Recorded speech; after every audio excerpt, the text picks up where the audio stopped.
Oh, so we'll go ahead and start. Okay, we're gonna get started now. Okay. Yeah, I know what to do. We're gonna start now. Okay. Okay, we welcome everyone to our Cottonwood Heights work session here on August 4th. And we will change our agenda and have the review of the business meeting agenda after some of these reports. So we'll start with our Butler Days debrief. Come on up. We will vacate. I'm gonna go through the survey results real quick, send them out to you, and then I'll turn the time over to Barbara and her team and let them go through some of the other things, but real quick one, getting this, let's see. I was gonna share real quick, sorry. Who, Barbara, are you sharing? Yeah. Oh, sorry. Yes, I can stop sharing. So I'm just gonna go through them real quick. I think what we're gonna do is we'll talk about it a little bit today, do the debrief, give you some time to take in what the survey results are, and then we'll come back in September and ask you kind of for some guidance on next year, what we'll do next year. That's okay. Great. Thanks, Sean. Anyway, okay, so first of all, this is just the all responses survey. If you go through, you can kind of see that we had 351 total participants. 323 were in the pool, so these are 28 others that received this through a link or shared by somebody else. The average, so again, 53%, so 185 of those who voted on this question did not attend this year's Butlerville Days. Could you at least go to locals only, even? Yep, I I got a couple I was gonna go through. Okay, We I want to definitely throw out. can just, Maybe T. do you want to do locals only or panel? Locals only seem to be. Informative. So out of the locals only, you had a total of 291, 149 did not attend this year. So about half, just a little over half. Some interesting results actually, as we've been talking about different things, but 46% wanted to keep it as a multi-day celebration. So we'll need to talk about that and kind of see how we want to move forward with that. A large percentage wanted to move the parade back to 9 a.m. Understandably. Quick question. No. Yes. You were honest. So there's a lot of them that didn't go. Right. So help me understand this, just so I understand this data.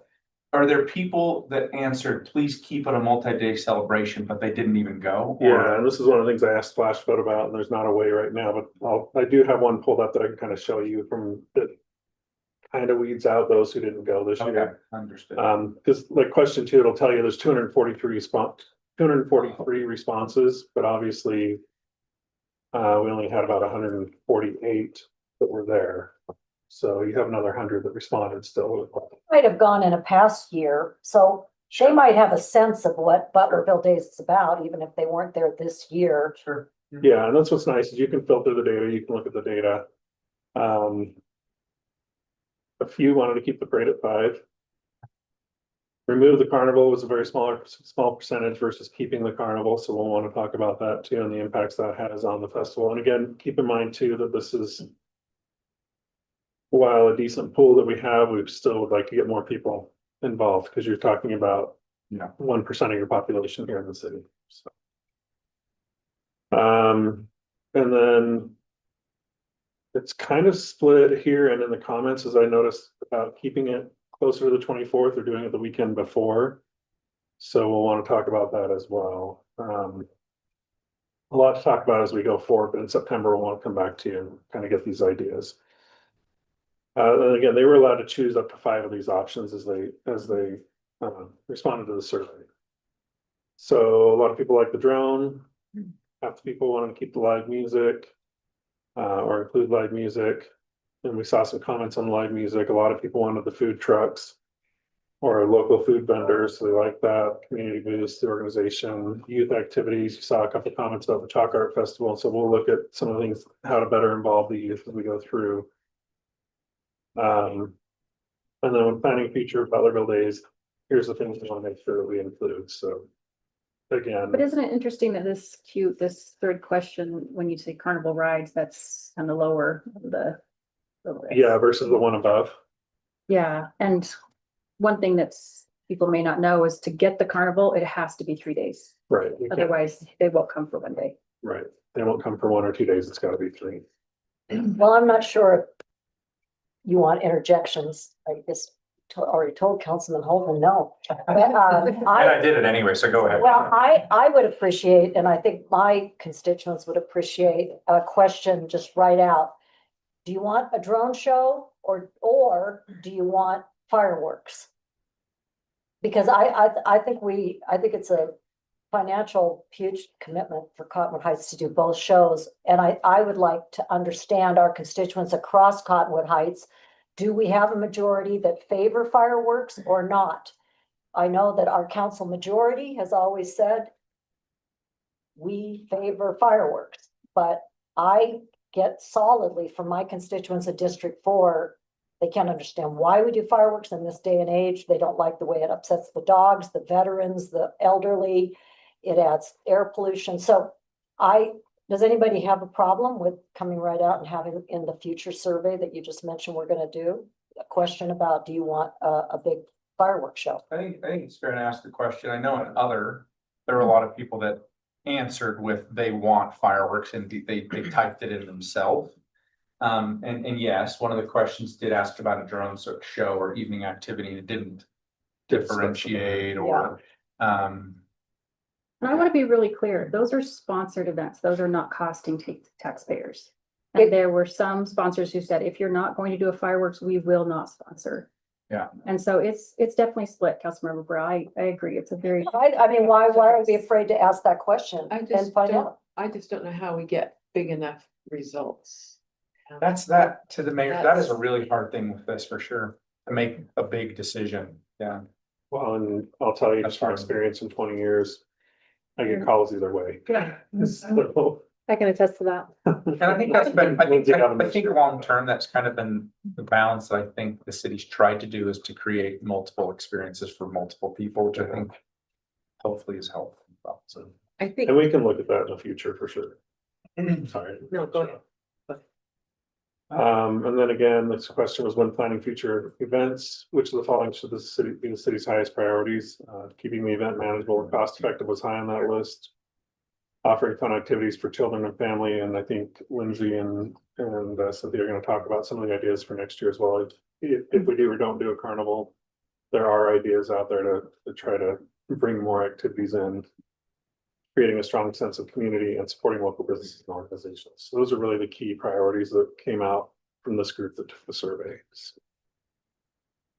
And then again, lots of comments, real quick, just to answer some of the other questions. So this is the member, you can go in and you can change it to a member panel. So you can see those that were on the panel that get the request to take the survey versus those who got it from an outside source. So you can go through those, take a look. One of the interesting ones, obviously by district too, you can look at that. So I want to make sure you remember you can see it by district if you want to look at it in the individual district. And then this is the one that you can go based on question 1. It's a little clunky, but you can take a look at it and you can see it. If I take out the didn't attend on here, then you can kind of get a gauge of those who attended and what they responded to each question. It is by how they responded to the first question, but if you ignore the terrible, bad, okay, and good. You can turn on and turn off the didn't attend, and then you can kind of get a gauge for how they answered each question after that. From those that were there this year and those that were not. I was pleased that there was definitely a majority that were okay, good, or very good. And it seemed to be the minority that were Right. terrible or bad. And the problem with this graph is that, so the terrible, you see it's really big, it's 60%, but it's 6 votes out of 10 that voted terrible. So you can even turn that off if you don't. Right. Because So, those are the ones that didn't. Then the gold nuggets are really in the comments. yeah, and each of those questions, there's responses under each one that you can come in and the people typed in under each question. So take some time, take a look at it, go through it, and then in September, we'll talk about how we're gonna move forward next year. With that, I'll turn it over to whoever's taking over. So Starting, Lindsay, yeah. Well, So, you swap over. while I am, while I'm pulling this up, I just want to thank Cynthia and Lindsay and Cynthia's team and Sienna for all of their hard work. They worked so hard this year, and I think that when we had the budget constraints and the staffing constraints that they did an amazing job. So the team effort for sure, but they did an amazing job. So Lindsay is going to go over the numbers. We don't have the overtime numbers yet because we're in the middle, and then Cynthia is going to go over more of the details. Yes. And while we're also doing plugs for thank yous, I want to give a shout out to the Youth City Councils, Yes. who we would not have been able to do without their help and everything. So I am Lindsay Webb. I am the Administrative Services Assistant. And so we're just going to go over the Butlerville Days financial review just really quickly. We just have some of the exact numbers for what we spent for each of those items. And like Councilwoman Highland said, that a lot of these things were covered by sponsors, such as the fireworks. They were completely covered by sponsor donations. And then the drone show was almost covered by half as well.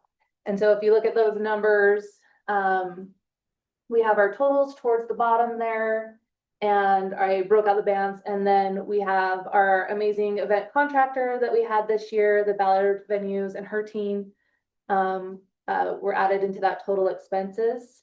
And then the extra staffing for the parade and event was something we want to discuss at a different time, but we couldn't have done it without her staff as well, just due to the smaller volunteer numbers this year.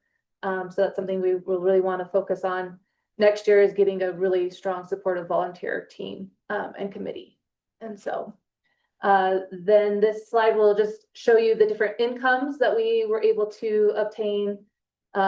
We had some great resident sponsors for the fireworks as well, and a couple of general businesses around the area that were able to contribute. And then we had a couple donations. The Coventry Assisted Senior Living took over our entire bingo and was able to not only donate the prizes, but also run it for us, which also was really helpful for the volunteer aspect of it.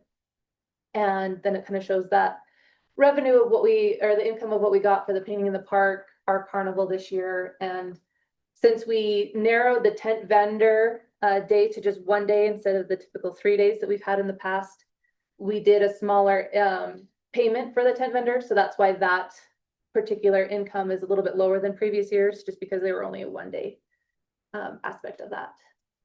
And so this will just show our total revenue, the complete total event expenses minus the income. And then, like Barbara said, we don't have the billing for the employees For overtime. put in that amount yet. But we still have that adjusted difference from the budget. So we came in under budget, which is great. Awesome. We're just not sure exactly how much until we get the overtime numbers back. But and our contractors' costs actually came out of salary savings. It was still a cost, but it didn't come out of the budget that we had for Butlerville Days. So that's not included in this financial summary? We did. It is. We included it. Okay, See the total cost. beautiful. And so, let me know if you have any questions on that, but I was gonna turn the time over to Cynthia, our amazing contractor that we had for this event. And she's gonna kind of talk about a little bit more of the pain points and kind of some learning aspects of the actual event. Thanks for having me. I'm so excited to be here. I'm Cynthia Thorson. I own the Ballard, and my team and I were your contractors this year. We thought it was an amazing success. I don't have any context to compare it to from last year or previous year. So for me, it was amazing. We came on late in the game, and my nervousness was all the organizations within the city. Incredible people. We came on to them late. We developed relationships late, but what an incredible group of people to work with. Easy, transparent, and I really appreciate that. Going forward, that will be a lifesaver for sure, especially with early onset of communication. I put together a list of everything we did in a past conversation, which I'm happy to answer any questions for you. But from that past conversation, I came up with some pain points I wanted to share that just to keep you aware of them. And so then they're not in any order, and you're welcome to ask me questions. But the first one I want to talk about is the parade. I have about 22 years experience doing city parades. And so this one's a love for me personally, but we weren't afraid by you changing the date is something we knew that we could run with. What I will say is that having laid it out this way, we'd like to do that different in the future. And we can, if we're not selected for next time, we can leave you in a way that I think the parade can be organized in terms of layout. There are some people that have historically kind of set up camp or been where they like to be. And so that was difficult for us. Going forward, we can mitigate that and get everyone to check in and park and be tagged in a specific way, flawlessly. So we'll want to stage that layout differently. The church is still great. Coming down the road was still great. I noticed that one of the things we did is we put a contract together to have all individual participants sign. And even though they signed, we didn't have enough people to walk through and give a reminder. So here's some things we saw. Water, we do not like any water being dispensed, shut off, squirt guns, any of that to observers. Most observers aren't expecting it and they don't like to get wet. But we did see some teams offload water from their trucks and trailers that we definitely want to have a conversation with. It's a safety issue. Oftentimes people think it's harmless, but we did have that in the contract and we did have two people, I don't even think they saw it, but anyway, we want to go over that. Then candy's a great idea, but it encourages your observers to run into the street to pick it up. And so we always ask that it's from a walking position. We did have a couple people violate that and throw it from like sitting on the back of a truck or a sitting position. And that's just because people coming through the parade, it's hot and they're tired and they get a little bit lackadaisical. And so they make a decision on how they want to throw that candy. And so going forward, I think it's wise to have someone come through and just remind everyone of the rules and procedures for being a participant in the parade. In addition, I'm pretty old school, so I really like a traditional parade start, which just starts with the color guard. And this year we ran into a glitch with that color guard. And so I do think that is something that needs to happen every time. So I love having a color guard and a flag come down that, and we'll work hard to do that, especially if it's an organization within your community that could do that, a scouting group, a police academy group, some kind of group that lives here. That would be really beneficial. And with a year to think about it, I think it's an important aspect to have that come down. And then for me, I only do evening parades. I've done one morning parade in my past, but I do all evening. So I love an evening parade. It's good to hear the feedback. We did hear some feedback as well. The consideration is this, the drive to the park with the festivities. If you have it in the morning, you have a turnout in the morning. If you have it in the evening, you have a turnout in the evening. So as you're planning for your future, consider your traffic and when it's coming. Also, I think that these huge events put a huge pain point on police. And so you really need to talk with your chief and consider what's most advantageous for officers. We need them blocking streets. We had a couple of areas that were concerning to us, and with short volunteers, it was a concern. So to have police being able to manage the streets, manage the safety, and still participate and have fun, I think it's a conversation that needs to be had when you're talking about your timeline. And I want to interject really quick. I did get an email today from Cottonwood Heights Rec Center, kind of discussing how they would like to be involved for Butlerville in the future. And one of her options was to adjust their free skate time so that it ended right before the parade started. So people could come to that free skate, kind of be on the field, and then be able to transition over so that it would make a little more seamless transition for her team as well. Nice. And the last thing I have to tell you about the parade is we work with parades all the time, and I will tell you that marching bands are paid. And so if we want to attract more marching bands, you may want to consider that everyone's paid. We work with even all the high schools. All the high schools are paid. Everyone is a paid position. And when they're not a paid position, you're often competing with other parades in the morning or other parades at night. And so if they're tanking out, there's just no way those kids can come. And so what type of amount are you? they usually start at $600. Yeah, could be an interesting opportunity for sponsors or something. It's great. They have banners and they're supporting the local band, which I think groups like to do anyway. And a lot of Pretty your interesting. sponsors are, they have heartfelt and they have Yeah. some real ties here. And so I think they would love to know that that's an option. But I will let you know, in the other parades we do, we pay all the bands to attend. Did we pay Brighton this year or no? We didn't pay anybody. I don't think we ever have, yeah. And it's really hard. I mean, just a plug for the teachers. It's hard because everyone's out of school. And so it's just, They were great. they're phenomenal. It's just I a mean, what's a volunteer. parade without the music? I think I the agree. live It's a- bands yeah. are so exciting, Yeah. even if it's a percussive band, Yep. you know, whatever form it can take. And there's tons that are out there and a little bit notice can go a long way. I did reach out to the Scots, the Salt Lake Scots. They're amazing, but again, they cost. How much are the Salt Lake Scots? Everyone starts at 600 and then it just depends on the time of year, the parade, and they So kind the of just tell Scots you. aren't 3 times as much. No. They're somewhere under No. $1,000. I mean, we've locked them in other places, but the most are $1,000 usually. I mean, it's an hour of their time. So if they can work it out ahead of time, it's really wonderful to have that. It's a different presence. It's like kind of sets a different tone. So that's kind of all I had for the parade. Those are items for you to think about. And then I'm jumping right to one of the concerns I had on the field after the parade. And that is so many of your citizens are coming over in e-bikes. And I don't know your e-bike rule per se, or if there could be an e-bike parking, but there was some confusion. And a lot of e-bikes were just parked on the field. And late at night, it gets a little bit crazy as police are trying to get everyone off the field and they're on their e-bikes. Not That was everyone gonna even be one had of mine, a lights. corral, and we've done that in various events in Cottonwood Heights. It's so easy to corral off a space and acknowledge the people that arrive on skateboards, scooters, bicycles. So I'm Yeah. very supportive of that.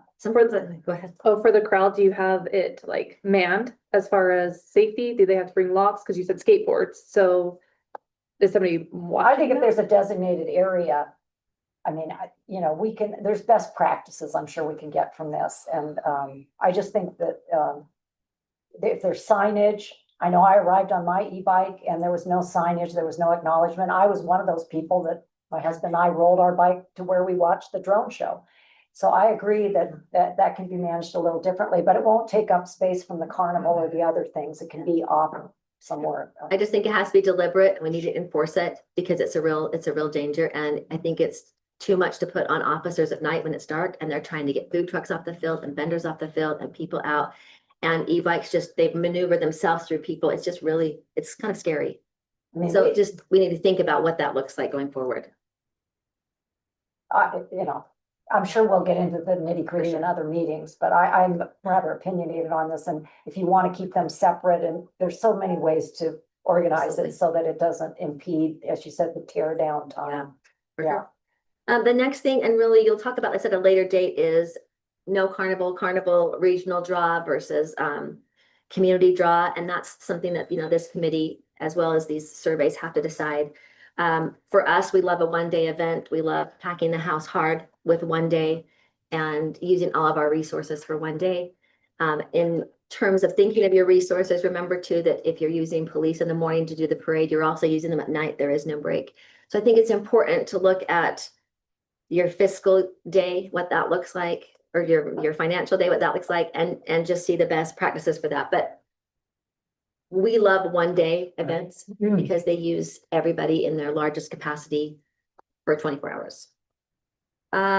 The other thing is food. I wanted to chat about food trucks really quick. Because of the pace that we came on to this project, I use Elliot at the Food Truck League in the past, and he's someone I work with.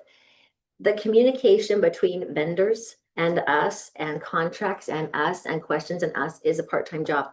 And having Elliot outsourced to do all of that, the trucks come with all the proper requirements, all the proper equipment, and all the proper communication, and we communicate with one person as opposed to a variety.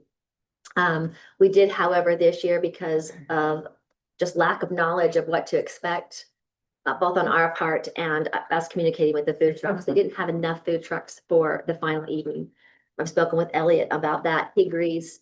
And with a year in preparation, I think it's wise to have the community and all of you as well think about your favorite food trucks to have there. We can handpick and get better there. I encouraged him to overstaff for next year and to see what that looks like for year 3.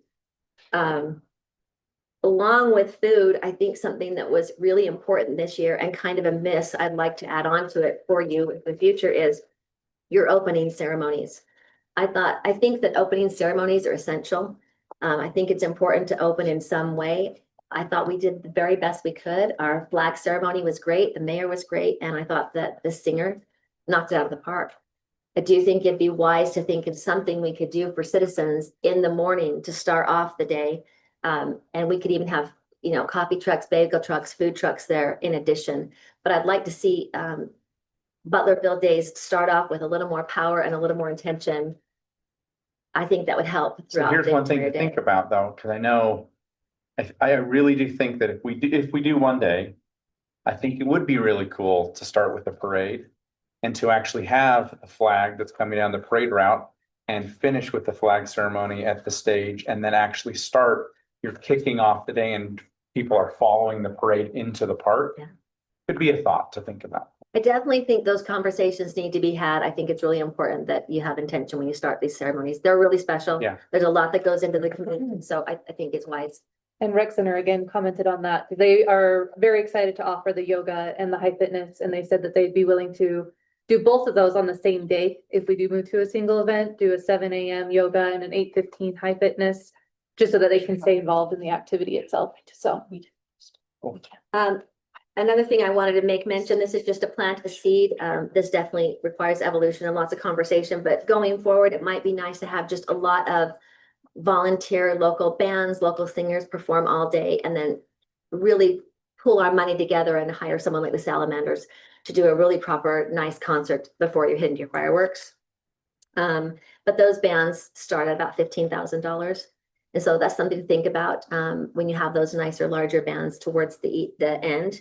But I wanted you to know that we work with all kinds of interesting vendors. We work with pony rides and petting zoos and butterfly tents and reptile tents, car shows, farmers markets, kids markets, custom events with all their inflatables. And there's also many individuals that bring individual rides as well. So the sky's the limit in what can be an alternative solution to a carnival. But again, it needs to have some thought and some conversation that goes with it that can bring the right community and the right attendance out.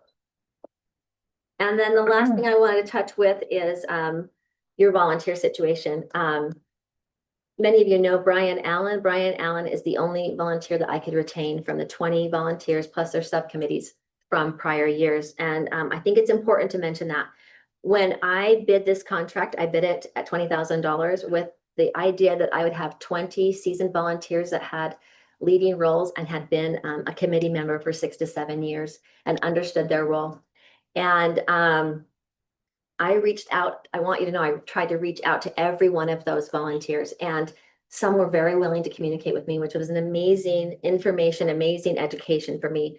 But they gave me an earful, and I could not convince any of them to take a chance on me and work with my team.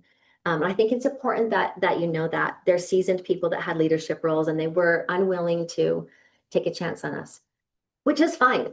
They're volunteers, and volunteers come and go. And I will tell you this, we've done a lot of city events, so I knew that without them, we would still be successful and that it would still move forward. But at that point, I enlisted my employees that work for me.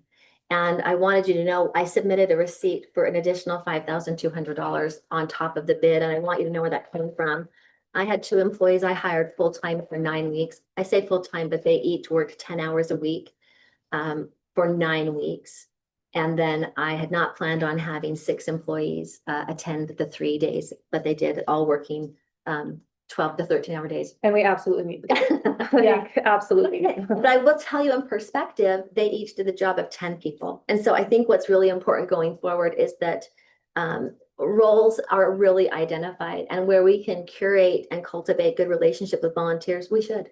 And we need them. The youth council was a saving grace. They were incredible and worked hard and took instruction. I was great. I just very appreciative. And I couldn't have done it without Sienna and Barbara and poor Lindsay. But it was amazing. We felt like it was a success overall, again, because I had no context to compare it to. But I think it's valuable for you to know that there were a lot of volunteers that we had planned on in the beginning that just for whatever reason couldn't move forward with us. So that's where that additional cost comes in. And that is all I really have for you. I'm happy to take any questions. Do you guys have any questions for Cynthia? Do we want to talk about some of the suggestions, like the shuttles? Was an idea that if we had shuttles from city center down the street or from Smith's or someplace that would have helped the traffic. I don't know. Are there other things we want to talk about while we're here that were suggestions, or wait for all that for September? I think if you want to give us some now so we can prepare for September, that'd be great. I don't want to get into too much detail right now. Give us some time to think about it and Yeah, give you anything- time to digest everything that's kind of been given to you today. But if you've got some now, or if you want to send them between now and September. And I think the main things is, again, we're going to be picking whether or not it's on the 24th of July or the weekend prior-ish. And multi-day and carnival, right? To And kind of parade time. put those in And there. parade and float. So your advice then on if we were, which set of dates to go for, because I know there was discussion, well, we're somewhat competing with Draper's this and, so wouldn't it be wise for us to lean in before we would make an arbitrary decision the second or third week in July of 2027? What is getting on the calendar with these other cities and how can we be in the best position to negotiate with marching bands and all the different things that we are looking to include? And of course, whether we're gonna keep it at 3 days. I mean, I noticed in the survey, people were leaned into the idea, they want this to be cost efficient. And I think they're gonna notice that our budget has gone up. And so the more that we really take like the advice of somebody that's done these things for 25 years, if one day dramatically reduces costs for the police department's overtime, like I can only imagine what must have happened for Chief Russo and his budget on this, which you did say was built in, so amazing, but the amount of overtime, right? Yeah. And being on the holiday weekend, we'll double that too. And I'd love Yeah. to better understand your thoughts on the carnival, right? It sounds like if you're recommending 1 day, it sounds like you can't even get them anyway for 1 day. Maybe 3 days. But if you you're can- gonna- I don't Yeah, recommend the right. carnival just because of the different atmosphere it brings. It's regional, police force has to be more So involved. it depends on what you're honestly looking for, but I think there are ways to bring rides and fun things, but I think that's really a conversation you have to have with police. I mean, I just personally do not think it brings in the right crowd. Yeah, it'd be nice. I'm probably biased because I have such young kids. They're usually going during the day because they're not awake for all the stuff in the evening. And they're not big mosh pit band goers either, because she's 3. Right. And so, the bounce houses for the little kids and the little rides are, I mean, they just get so excited. But maybe there's a different way Well, the bounce To houses cater. will stay. to some of those younger Yeah, kid things, for because they're sure. not gonna do the yoga. Right. There's actually a pretty limited thing that they can do. So hopefully we can accommodate for some of the young kids too. Do you mind sharing some of your ideas that you had for I mean, next year? custom events is all the bounce houses and they'll stay. They'll They stay. only brought a few things. They have a plethora of items they can bring and more rock walls. So custom events is a great resource with all their blow ups of things they can bring. But there's, like I said before, there's also individual rides, people that are proprietors of an individual ride, a trampoline, some little simple thing that people pay to get on. And then there's petting zoos. There are they're called butterfly museums. They're tents that have butterflies in them that you walk through. There's reptiles, there's pony rides. So there's a lot of things available. Also, one thing we've not talked about is linking with the farmers market coalitions and having the farmers market on that day as well, in addition to other vendors. People would love the idea of, buying bread and Kids jams. markets. Yeah, I think it's a good idea. And a kids market as well. Look, my kids aren't picky. As long as there's something for kids, I think that's an important thing. And I attended the Logan 24th of July, and they had like 3-legged races and they had age group and I felt such a sense of community with just those small things too. And it took 10 minutes to set up. And it was just, everybody got involved and it was lined and everybody watched. The only thing I'd love to interject on that is I do think with these hometown feel and hometown games, they work and they're awesome, but they need to be manned. Mhm. Very So much we must think about if those types of things are what we want to have here, you must have someone man them the entire time. I mean, if we're really trying to kind of evoke going back in time, that could be a lot of fun, potato sack races and things where it makes you giggle, even the wheelbarrow thing where the, you know, person's in front and somebody holds the legs and you try to go, you know, there's so. I don't, what, can you show me? Yeah. Suzanne, I only want to go. We're gonna wrap up because we need to move on to Yeah. the next Yes. slide, but I really thank you for this review and for everything that you and your company did to help us pull through this year. Thank you. It was Thank pleasure. you. Yeah. Thank Thank you. you, and to our staff. Yeah. May I say, I need to say one more thing, it's gotta go on the public record. There was a lot of pushback against the changes and pegging it on you and making those decisions. All of those decisions were made by the Butler Build Days Committee prior to us engaging That's you. correct. So everything was in place. We're gonna change the dates. We're gonna, change, we're not gonna have a float. All of the cost saving measures were, I think, decided in January. We just need to execute it. Yeah, so I really appreciate what you did, what you had. And I want to say thank you because there were no written procedures. There's nothing to go off of. This was from scratch Yeah. this year. So I really do appreciate the effort. Well, I just want, if you could take, may we take one more minute, one quick question? So at one point, I was understanding that the cities that normally come and bring their float were not going to come this year. How did you wave your magic wand? Because we did not do the reciprocality. So I It's a- just wondered it's a how you got silly them to come. In-house conversation that takes place, but it had already been set in motion. And so when some of the floats, when a lot of cities build their floats and pay for their floats, you have to attend, otherwise it doesn't make it advantageous financially. So that was one great thing. And then, yes, do people make comments? Sure. But they still came. Because they. But I because guess they my need to. question is more, would we be able to do that next year? If we don't do a float Yes. next year, will they say, wait, we got you Cottonwood Heights, you're not They gonna. will, they will. It's just that, if something else comes their way, they may do that instead. There's just no hard, fast rule. One of the unknown secret rules is that you come to my parade, I'll come to yours. But Do any cities ever make their own float?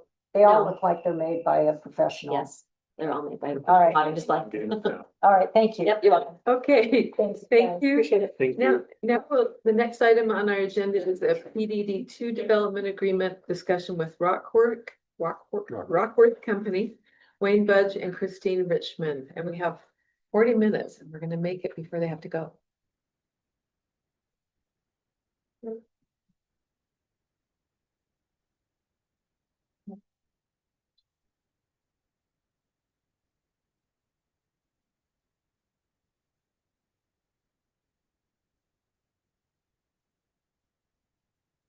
In case you haven't noticed, Wade Budge is not speaking. He was not able to attend. I'm Christine Richmond. I'm with GSBS Architects. I know some of you. And for those of you who don't know, GSBS has done a number of projects for Cottonwood Heights, including your building. So we won't get into, I feel about your building, and this is Sarah Namalka. Yeah, hi, Sarah Namalka. Thank you so much for having us tonight. Part of Rockworth's development team, executive development director for Rockworth Companies, and some of you are new faces and some of you have seen us since 2017. So thank you for having us. We included these slides for Jared and the team to submit out. So I won't bore you with the details of who we are and what we've done, but for everybody, just so you know, project location is off of Wasatch Boulevard. We're the 21.5 north acres of the former gravel pit. And you've probably seen that we already started the infrastructure construction, reclaiming the hillside, that type of thing. So just a refresher on where the site is at. And we wanted to talk to you all today about kind of a different path for the PDD2 ordinance. We currently on this site plan have approval for a hotel building at this location. And we'd like to talk to you all today about switching from hotel to another condo tower. So if you go back, sorry, I'm going to switch back and forth a little bit. We go back to this site plan. This lot is currently approved as a condo tower. And we'd like to talk to you about doing 2 condo towers. The one that is already approved would be kind of a higher end condo tower, a taller tower with structured parking. And we'd like to talk to you about switching the hotels to a condo tower as well, but similar massing to the hotel building that's already proposed. Couple of things to talk about today, why condos versus hotels.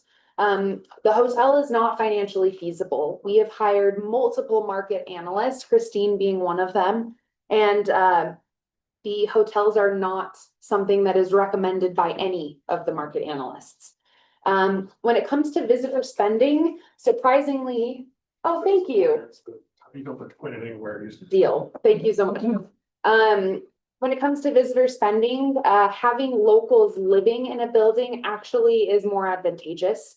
And that kind of is the next two lines. The annual city revenue is pretty much sixes when it comes to taxes for the two projects. I'll let Christine go into that in a little bit more detail, but it's actually possible that the condos could exceed the hotel. The condominium project is viable, so it would happen sooner than a hotel project that is not viable and would not be built. There is some awesome flexibility and potential with the Olympics and a condo tower with some short-term rentals. And this is an approved use within our PDD2 zone. So just to cover a couple of those items in a little more depth before I passed over to Christine. Like I mentioned, we've hired multiple groups to kind of evaluate condos versus hotels, and Conwood Heights is currently being serviced by 3 limited service hotels in that area, none of which are performing at levels that we would like to see. They're all kind of average or below average at best. With that being said, we've been told that, you know, our market analysts do not support the development of a luxury hotel. Again, it barely supports the limited service hotels that are there, let alone a new luxury hotel. But there is quite a demand for this condominium market. Mid to high-end condos are limited in their supply, but have a large demand. So I think, Christine, I'll let you turn it over from there. And just to go back a little bit, Yeah. I do work for GSBS Architects, but I'm not an architect. I'm a real estate market analyst and urban planner. So that's why I realized, oh, I introduced myself as part of an architecture firm, but I actually taught the real estate market analysis class as part of the master's in real estate development at the University of Utah. And so I have more than 35 years of experience in this type of work. And so when we started to look at the viability of a hotel at this location, we had the past studies that had been done, and we went through and to confirm what was happening in the market right now, because, you know, there's a shelf life on these market analyses. And so we took a look at that, and the current hotels in this sector of the valley are continuing to perform. They haven't actually fully recovered from COVID. Before we start building new hotels in a market, we like to see revenue per available room, RevPAR, you might have heard, be rising. We want to see occupancy levels rising. Everything is sort of bumping along at kind of a mid level, and it's not showing a lot of recovery. And so as we thought about it, and compared that scenario where even if you could get a hotel into to commit to this location right now, it's not going to perform up to par. So, but a condo would. So it's a 60-unit condominium that we are looking at based on performance and how other similarly positioned condominium developments. About 60% of those would be owner occupied full time. So we've modeled the benefits, the spending of each of those households within your economy here. So grocery shopping, dry cleaning, all of those things that households do based on how households in the Western United States spend their money. And so that's what you see on the left, the residents, how they spend their money.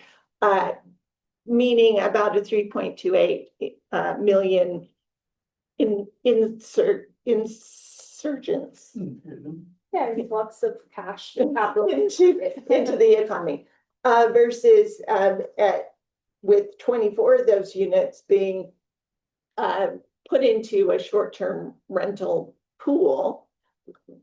That's usually, that's part of what happens there.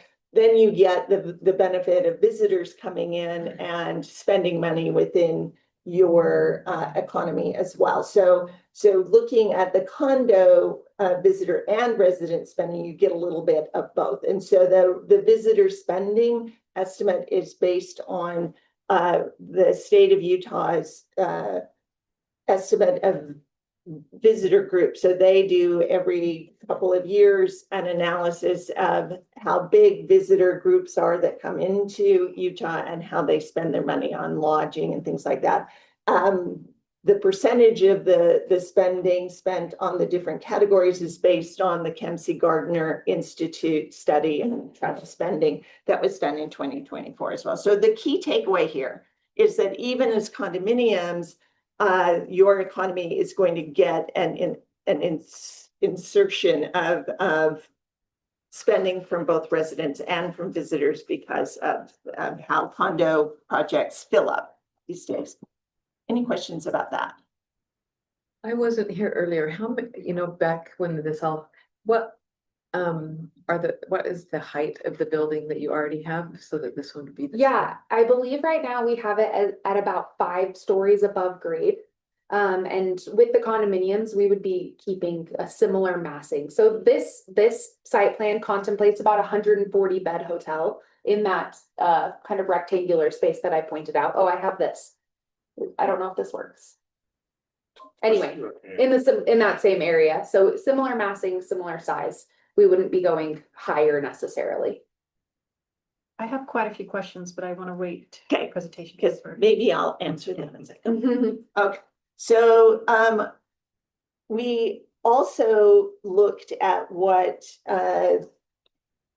the revenue would be to the city between a hotel and a condo development. So that includes property taxes and sales taxes, and then your transient room tax as well. So total annual spending from just the hotel, would be $4.8 million annually versus $4.8 million annually from the condo. So that's that's pretty comparable, a little bit more from the condos. In terms of annual city tax revenue between property taxes, sales taxes, and transient room taxes, it's a little bit more from the hotel. But that's mainly because we didn't model transient room tax on the short-term rentals in the condos at this point. If you are allowed to levy that through the state code, if you did levy that, that would be another about $48,000 to the city from that source. So it'd be comparable to the hotel. I will ask a question because it's very relevant to that. So in your property tax analysis, did you assume then that those 24 condos would be taxed at the full price? So would Yes. not have a residential exemption? That's correct.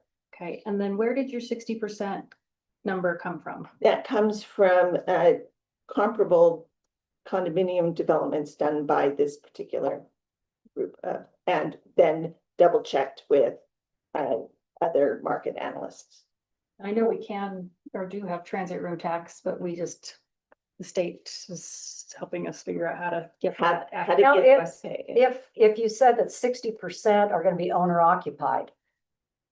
So owner occupied, doesn't that infer that it's their primary residence? Yes. Therefore, they would be eligible for the residential Yes. and exemption? I modeled it that 60% of them Oh, would get that. it. Oh, I Yes, beg your pardon. 40% of them I just don't. wanted to clarify that Okay. they were actually. Got it. Yes, assuming we that did we would assume still- that they would get the owner occupant Got it, thank you. Yeah, we worked with staff to make sure that our tax numbers were accurate and correct.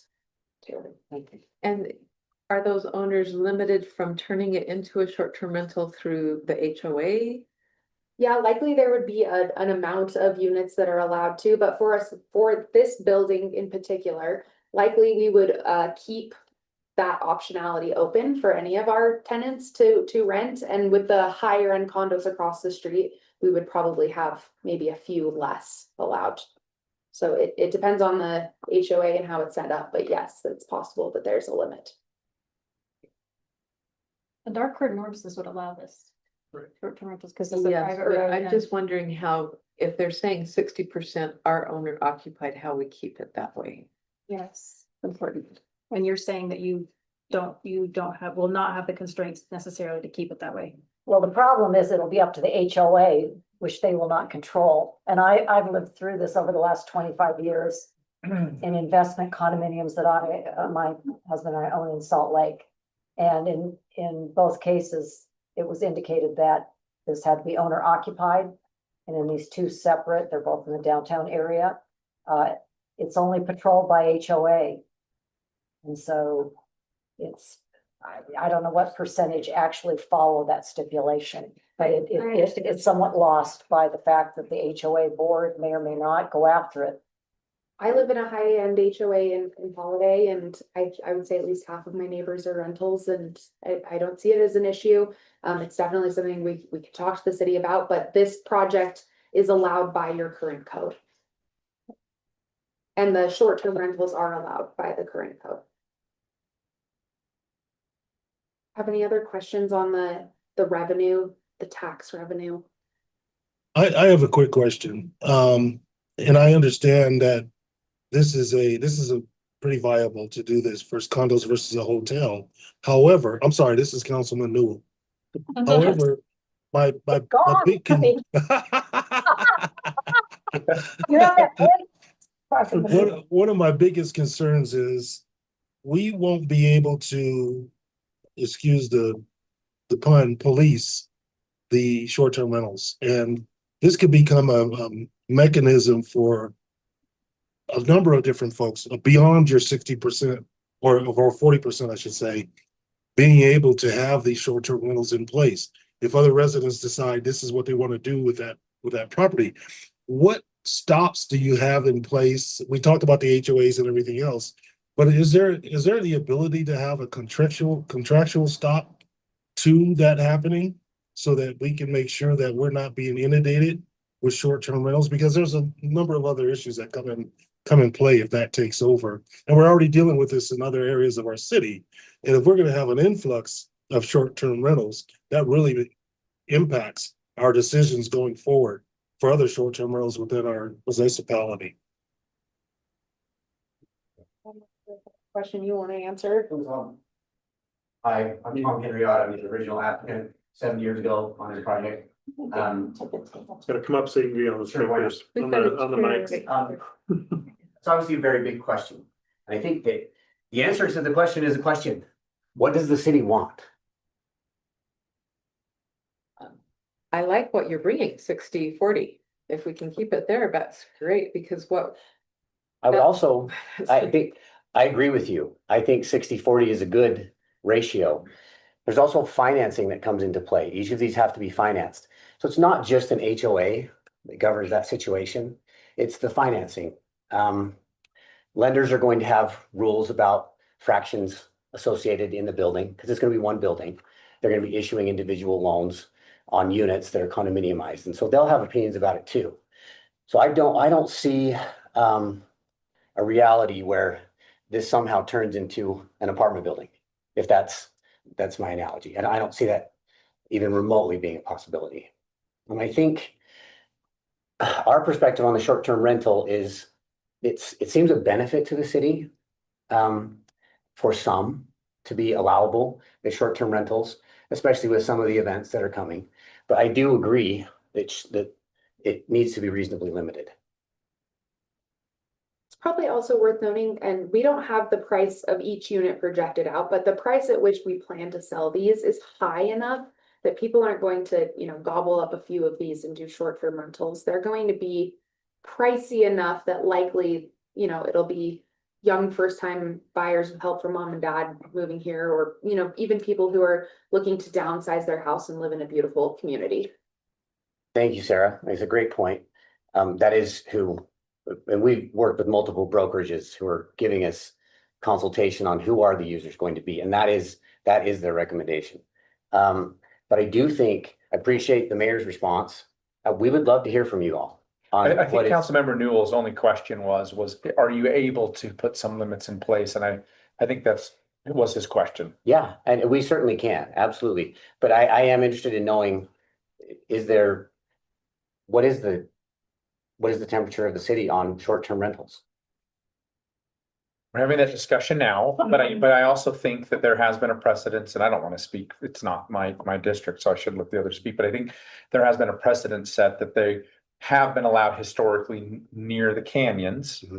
And so I don't think it would be this out of left field thing that if there were some additional STRs in that area by any means, and again, that's not my area, so others should speak. I'm fine with that split. I don't have issues with that. I'll just pitch in, and Maverick can tell me if I'm wrong since he's over there, but currently it would be allowed in this zone on a private road. Right, and you could do 100% in this case, correct? Yeah, Yes. the way our code is currently written.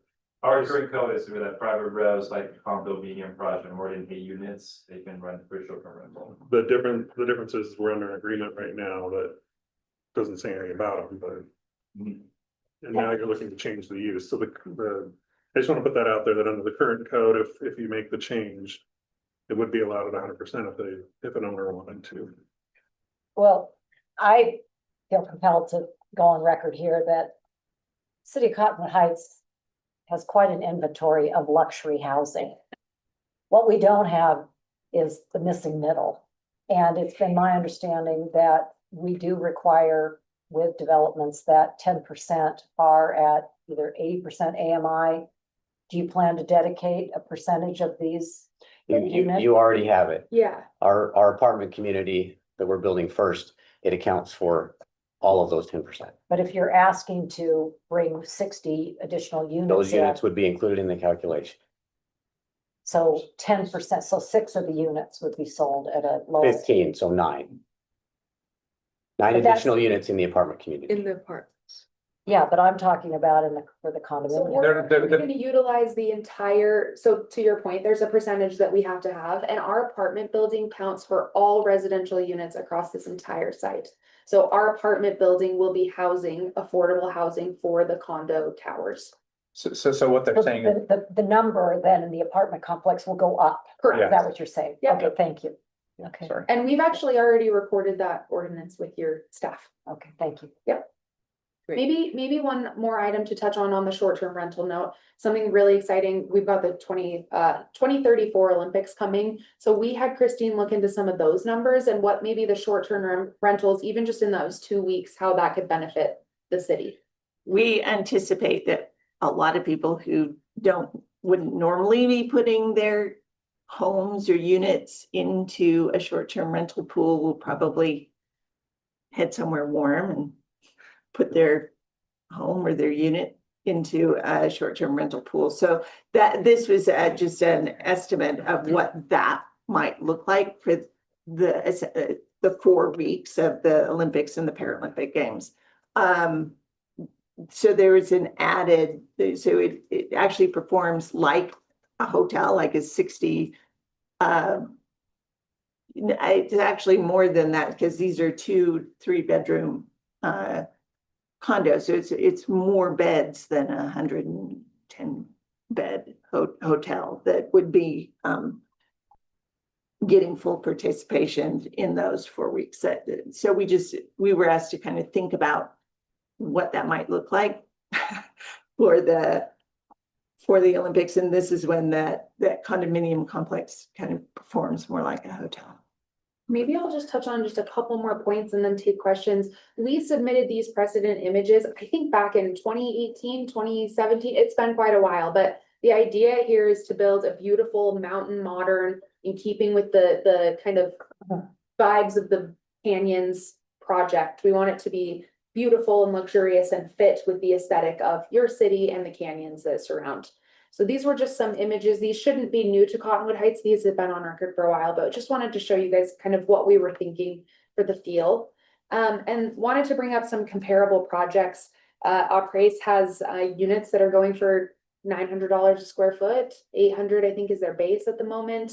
The Grandeur condos, one of those condos sold for I believe 4 million for 2,000 square feet. And then we've got Apollo Square. They've got a 1,900 square foot unit listed for $1 million. So these are some comparable projects that you know, we'd love to copy and exceed. They've got some beautiful elements. Some of them have some really fabulous amenities for their residents in the community as well. So wanted to show you guys kind of what we were thinking. Thank you. Yeah, thank you. Anybody have any questions? I just have a quick comment and then a question. Kind of food for thought. We had the Canyon Racquet Club HOA president come and tell us that a fair number of their residents actually vacate for January, February, March, go someplace warm. Yeah. And so then they have, you know, full-time resident 9 months out of the year and then the short-term rentals 3. So we're trying to increase our regulation and enforcement of short-term rentals to the extent that the state law allows us to. And then I do have a question on your projection because the mayor shared it with us. The projected absorption rate that you have as this condominium building coming online by 2030. But your absorption doesn't complete till 2035. Why so long of a sales cycle? I'll answer that. Okay. It's unbelievably conservative. Okay, It I just can't definitely imagine that you're do- gonna it would take Definitely do better. 5 years Yes. to fill up your 60. We totally homes. agree with I'm sure you have problems if it takes that long, so. you. Yeah, Okay, so you tried to be conservative in your yes. It's projections. incredibly conservative. I was thinking the same thing as I went through it. There was like multiple questions coming up. It says interest rates are likely to come down. I'd probably argue with you about that. Well, Um, when we wrote that, they had come down a little bit and now yeah, other things have yeah. happened. So no projection is perfect, but Like I said, they all have a shelf life. yeah, that's fair enough. And I do think that we are interested in, you know, making sure that if these are short-term rentals, that we get the appropriate taxes, so they don't get the residential exemption and we collect TRT. You for the analysis. Maybe to touch on the absorption as well, we've been working really closely with Summit Sotheby's and they have a condo development team specifically to look at areas and unit layouts and the, you know, the residents who would be coming in and help us make sure that we're achieving better absorption when we sell them. So we've already been working with them to talk about this building as well as the other condo building and make sure that we're building the right product for this market. So remind me of the orders, the apartments first, this condo building, and then the higher rise condo building. Yeah, so technically, there's retail in between. Do you want to use the Con- pointer? two so con- we they're all can gonna be get one. them out? The condos are gonna be one. It's working. No, they're No, not. two separate buildings. They will be. There you go. So just hold the. You don't have to point it at the TV. You can point it any which direction you want. It starts. Oh, okay. Sorry, this was a me issue. So this is the apartment building. And we are currently working with you all on that project, hoping to break ground fairly soon. We've got a couple of retail pads. This one is pad A and pad B. Pad A has this little drive-through. These are our standalone pads. C and D are 3-story, or I should say 2.5-story retail and office pads. We've got E and F, which are these two. These are also standalone retail pads. Then we've got the hotels and the condos. So to answer your question, there's a phasing plan that's been recorded. And technically the condominiums would be last, with the hotel being second to last. But we will be, after breaking ground on the apartments, turning in applications for some of those retail pads and office pads fairly quickly. Are you able to zoom in, Sarah? I can. So you visualize it maybe a little bit better. Yeah. Being more specific, the apartment building, yes, that would begin first. And that has a schedule on it of about 30 months. We would be applying for building permit with you all on pad A, pad B, pad C, and pad D after we get our building permit for the apartments, which we're extremely close. Those buildings will all be constructed in less than a year. They will be delivered and occupied before we are even done and have a certificate of occupancy for the apartments, which is part of the plan. We want to have those amenities and those buildings in place so that folks have a place to go and patronize. So that's really the plan. Just a point of clarification, when you say 30 months, it's 30 months from when you break ground? Correct. And you hope to break ground by year end? Yeah, hopefully a little So sooner, we're talking 3 years from now before the apartments are. are able to be occupied. Yeah. About a year and a Roughly. half from now until those retails are done. Yes, that's correct. Thank you. Keep going. I'm so interested. This is awesome. It's exciting. So what's next? So you say 30 months for the apartments, then you've got the retail pads, and then you start the condominiums? Correct. And hopefully, we can start the condominiums after all the retail is complete and occupied. And perhaps we can get it started before the apartments are even complete. I think the thing is, bringing those condominium buildings online, not into a construction environment. Having everything in place so that when it's complete, really construction is over. It is a finished project. Hopefully, Mr. Shelby is underway next door to us as well. And there's more stuff to patronize just immediately to the south of us. That's the idea. So 2030 is when you're hoping that the first condominiums will be ready to. Available to be For- sold. Correct. Yeah, thank you. Yes. So, but it has been about 7 or 8 years since we came to visit you for the first time. I'm sorry, there's one more burning question. Yeah. Did you consider a live away hotel? Live Away Hotel, You- tell me They're, more. they're apartment-like hotels. They are designed to mimic a short-term rental. And they have proven to be quite popular. Is there a sample of one that you're aware of nearby? There are 2 in the state, one in Vineyard, and you can look it up. Live But when Away? you were only talking about, you only looked at the luxury or the certain hotels, I would encourage you to look at Live Away and see if it's something, because then that solves a lot of problems, I think, for us with the taking housing away to short-term rentals. Anyway, it's a concept that has come out of the short-term rental market where a lot of cities are pushing back against short-term rentals. And so this is a hotel-like short-term rental. They function like apartments, 2 and 3 bedroom apartments with kitchens and washer dryers and things that families would use. Are they the individual owned? Or they No, by it's a one? hotel. Okay, it's owned by. Yeah, Yeah. it's a hotel. So we did talk about, vacation clubs and that format. I think, hospitality at this location, however you define it, is a struggle. Tom's been getting pushback on that as he's tried to get, a badge or in there, if you will. And so, the assumption about the 40% going into STR is based on the decision of a individual owner. It's not asking a hospitality investor to come in and make that investment. So I'm sure Tom would be happy to look at those, but Yeah, it doesn't absolutely. change that underlying market fundamental that hospitality at this location doesn't seem viable at this point. Now, this thing about short-term rentals, that's a decision that individual owners seem to make. And so we were acknowledging that a lot of individual owners do make that decision. Of course, they want to offset their costs, whether Right. they're making money or not, they're still offsetting their costs, and I'm not asking for a report back to the city on that. I just wanted to insert that because Good we have been encouragement. We'll happy looking to so look at it. closely at short-term rentals and what the alternatives are and what, people around the world, not just the nation, the country are looking at as alternatives to short-term rentals and housing supply. Well, here this is kind of a big picture thing, but this is in my district. I've lived in this area for 40 years. So, and I worked in the hospitality industry for 25.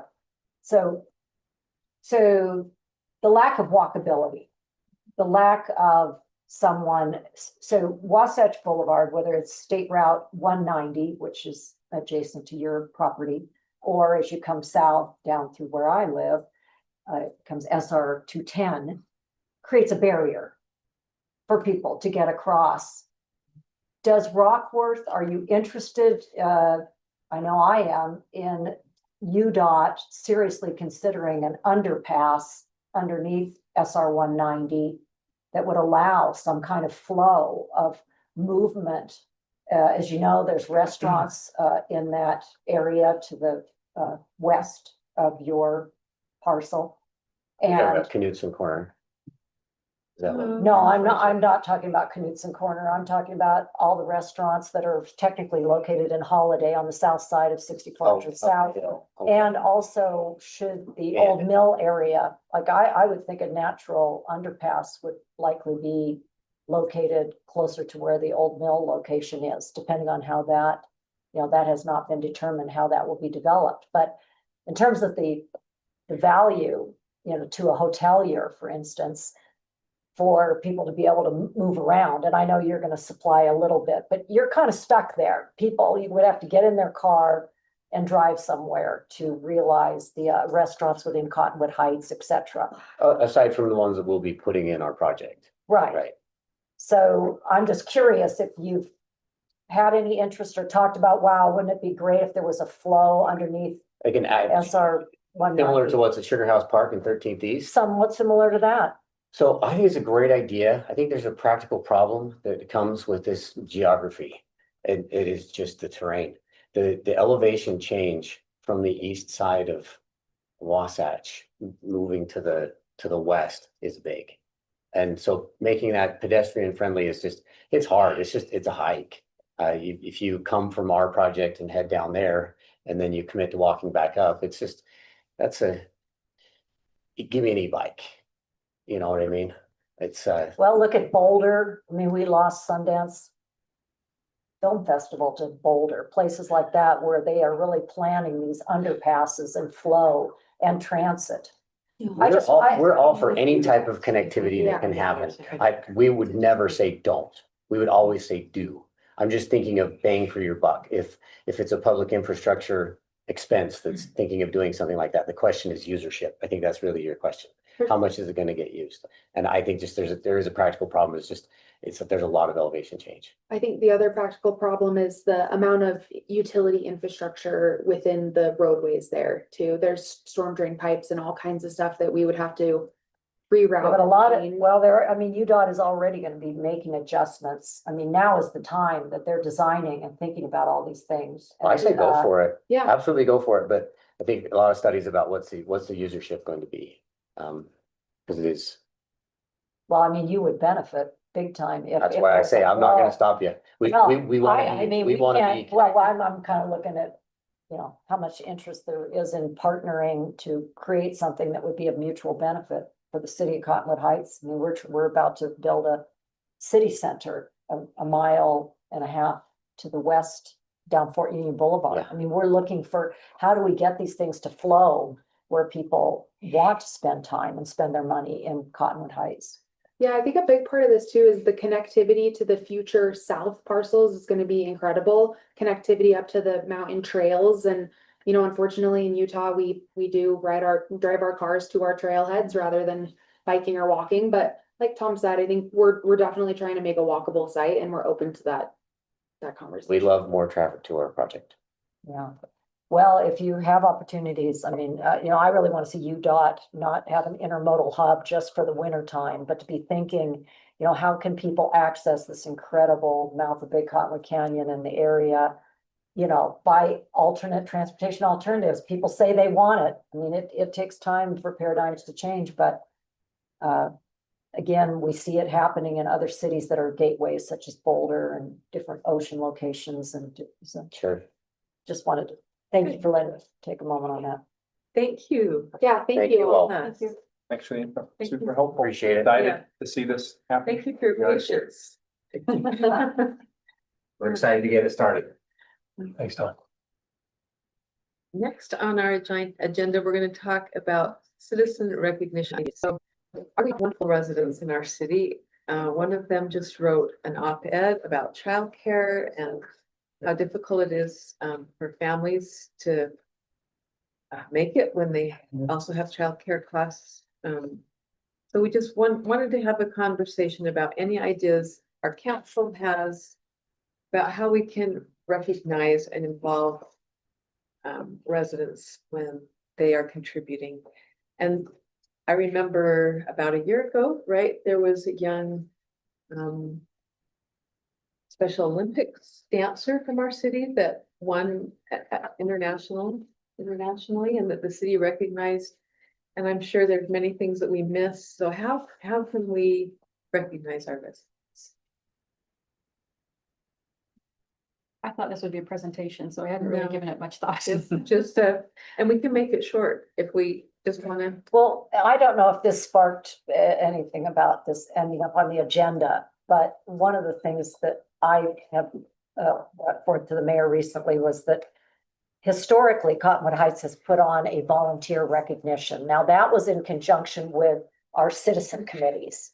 So all of our citizen committees, and I'm pretty sure it included from the planning commission through all the others. And they were invited, and it was a buffet type thing, and it was a recognition.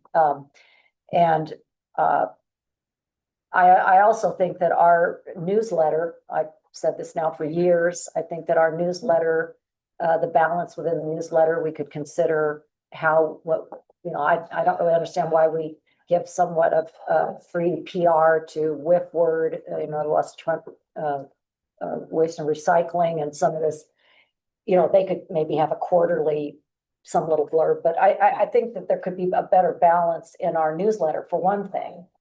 And then, looking for ways to recognize both people within our community that do extraordinary things. And I think to some degree, the Journal, we have our Cassie sitting there from the Journal, and they are really good at recognizing accomplishments. And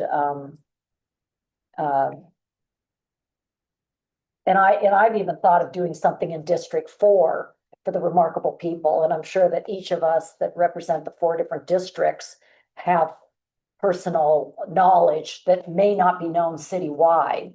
And I've thought about doing something like that annually. So I really like the idea that we figure out how, because that builds on itself, community engagement, appreciating the people in our own community. What's the history of that awards, of that recognition night? I attended it once with a woman who's passed away, who was on the Butlerville Days committee back when they had a pie eating contest. Nice. Yes. That's awesome. That's Um, awesome. Lorraine Turner. When was the last time we did have that? Last year. Last year, Last year. And so we have plans to do that again this year? not because of the budget. And when is it held? It's been held in the spring, as I recall. Wasn't it around April, or am I confusing it with something else? I know YCC has the youth council has a annual, dinner with the mayor, and that's usually in April. So I hope I'm not confusing that. But was it in the spring or the fall? But I know it's been done annually, hasn't it, Jared? We've done it annually. Yeah. This year we haven't planned one. And how much does it, do you remember any It's got idea? It was quite pricey. It was, I can't remember. Catered dinner. Yeah, it was a catered dinner, and we gave gifts to all of the volunteers, and there was 70 or 80 from all of the committees that were there. So I can't remember. It was several thousand. It was under 10, but it was quite pricey. 17,000. Yeah. My calendar says April 22nd, 2025. Yeah, Okay. the last one. So it was right around the same time. I'm gonna lower my hand. One of the easy ways that I've seen this being done is having something either on the website or in the newsletter, just calling it Hometown Heroes, and just explain that we want to hear the stories from community members,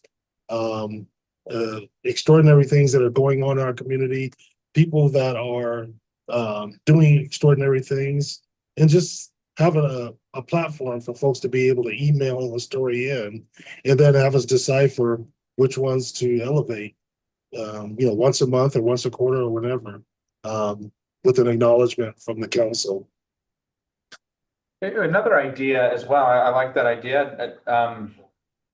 Our committees are so, like, take the volunteers in the park, for instance. They've got a lot of people. A lot of these committees have so many people that volunteer their time. And I know that we do historic walks for Butlerville Days, and the committees have just phenomenal volunteers that you know, maybe we should look at, I don't think we need to have gifts or plated dinners or anything for a volunteer appreciation. Maybe we scale back the size of what that But looked still do like, it. but still do it. And also maybe some of these committees, PTOS and the Historic Committee and the Arts can help elevate some of these people who've put in so much effort over the past year to elevate those parts of our community. That wouldn't be a bad idea. And we could give them some sort of recognition.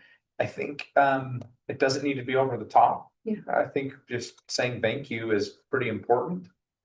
So I'd be open to that. And again, if it's a budgetary issue, I think we can have a further discussion on what that would look like. And if there's donations or others to help make it possible, I think I'm happy to look at that. I like that idea that we could do it, but just have it be less fancy. A barbecue or, I mean, Yeah. make just, Yeah. the point is coming together. Well, and we could have, Okay. you know, I don't Done. know if I should volunteer the council members, but, you know, we could each put on an apron and be the one, you know, flipping the Yeah. burgers and serve, you know, putting out food. I know that there's a sticking point for catering, that we can't make it a potluck, because we're serving food that isn't prepared with the kitchen certification stuff. But another thought that came to me, I know that the mayor brought forward the organization Just Serve. And I know I'm a member of Strong Towns. They often look for ways to strengthen and unify communities. And maybe we can get some cohorts that aren't necessarily codified committees, but a group of people who say, we'll help put this on or find funding for it through, you know, one of these avenues where we find out what appeals to people. We can pull this off. Yeah, We can do this. okay. Yeah. Do you mind if I just, so as part of America 250, Mickey and her committee are doing Neighborhood Heroes in November. Where members of the community can nominate people that have done outstanding service and things like that, and it's going to be at Butler Middle. And they're going to recognize them, so that could be something if you wanted, that there's not a lot of cost attached to it.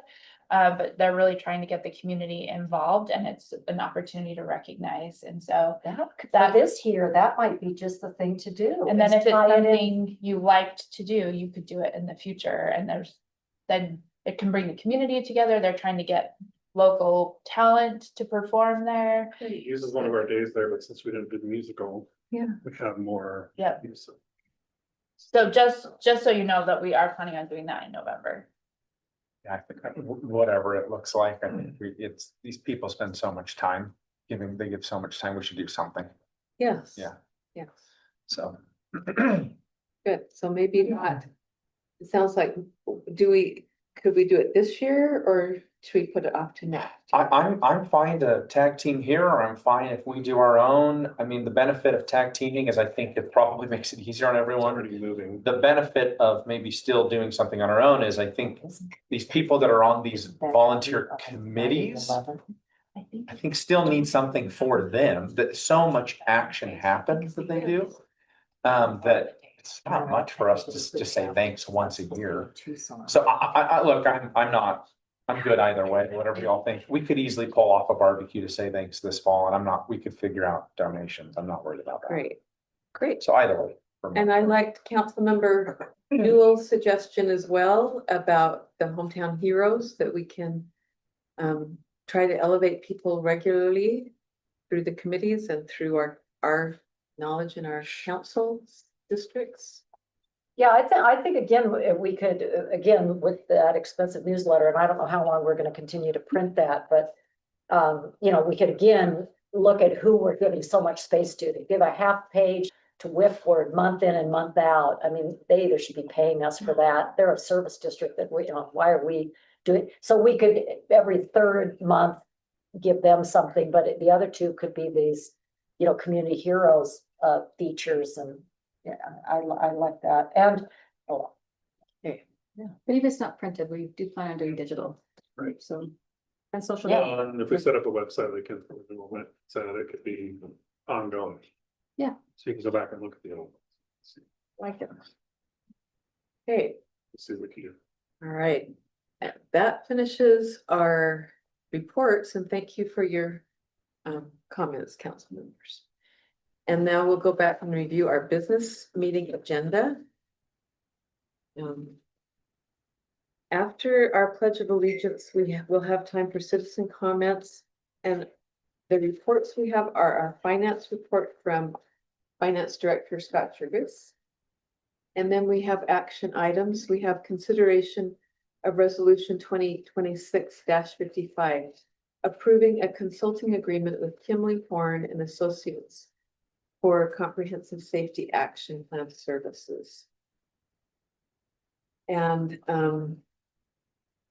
don't know who we want to have start talking about this. Do you want me to start or do you? want It's up to you, Mayor. We've well, Go ahead. this is part of the grant we received from the federal government. The $500,000 grant from the SSA for a program, which was called the Bipartisan Infrastructure Bill up 4 or 5 years ago when it passed. We applied for, received this, worked with Kimley Horn on the application, worked with Kimley Horn on the Wasatch Front Comprehensive Safety Action Plan. And this is something we've discussed. Staff was asked to apply for these and we went and did that. And we are now at the culmination of that. We went through the process of the election, or the federal election, where focuses got shifted, things got shut down. So it slowed down for about 10 months as the federal government changed things around, requirements. Finally got the approval from the FHWA and the feds to move forward. And this is what you have before you now is the contract to begin the comprehensive safety action plan that's specific to Cottonwood Heights. Okay, so, and I am really grateful that we have, personally, I'm happy that there was the regional plan that has been done and that this has been submitted and is at this point. Talking with various people around the state, I know that we as a council can give more guidance to what for this contract, for what we want to see come from it, and that it could be beneficial to have different types of data that's not focused as much on the crash data, but there are communities that use count cameras that give accurate count of who actually is using, not just by traffic speeds.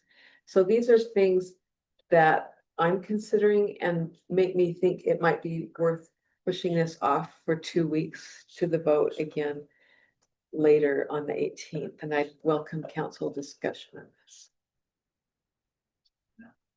Well, I have read the contract and I appreciate that Councilmember Burrell set up an opportunity for me to talk to Mike West and get his perspective on some additional risk assessments and how he's looking at that instead of just crash data.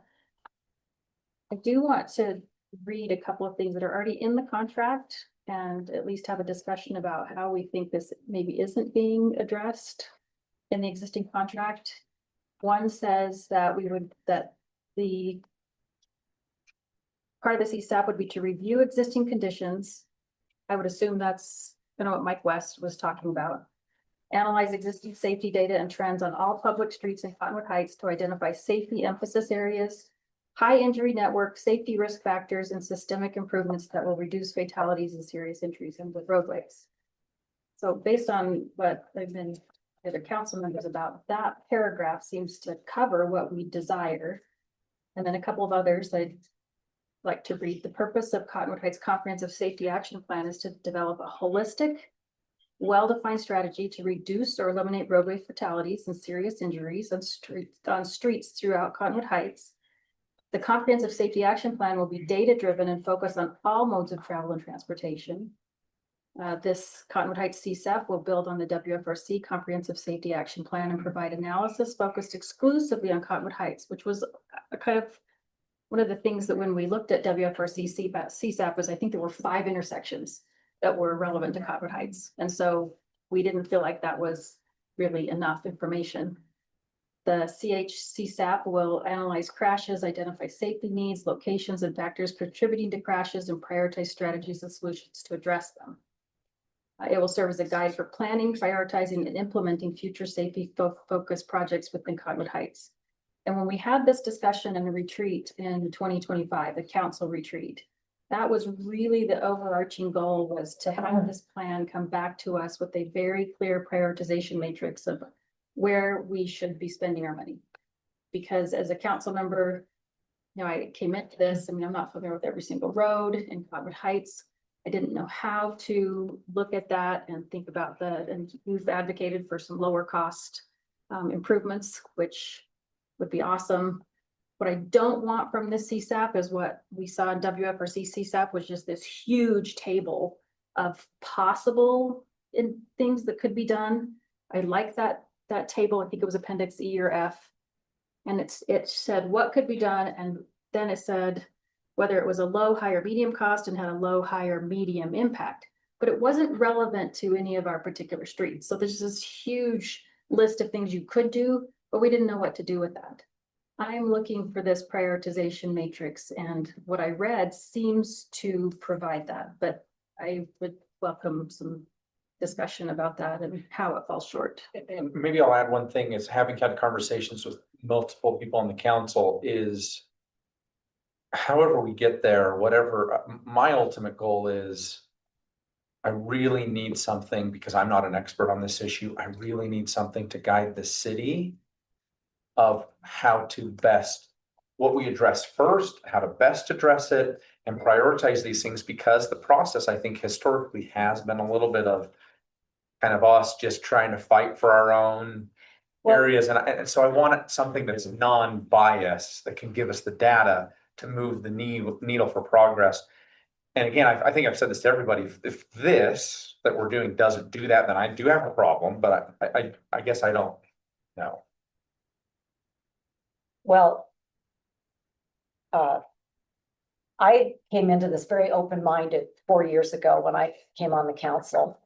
And I've tried to go with the basic philosophy that we don't spend any general fund monies on making our streets safer to speak of. I mean, our public works department has a small budget, but that we would go after grants. That's how we do it in Cottonwood Heights. We go after grants. And what ends up happening is the grants, for the most part, historically, have been for regional projects. So what we end up doing is going after regional arterials and collectors. This does not make it safer for pedestrians and cyclists, for people that are using alternative transportation. You look at alternative transportation, that includes transit. Have you ever tried to stand at a bus stop on Fort Union Boulevard? It's a scary experience.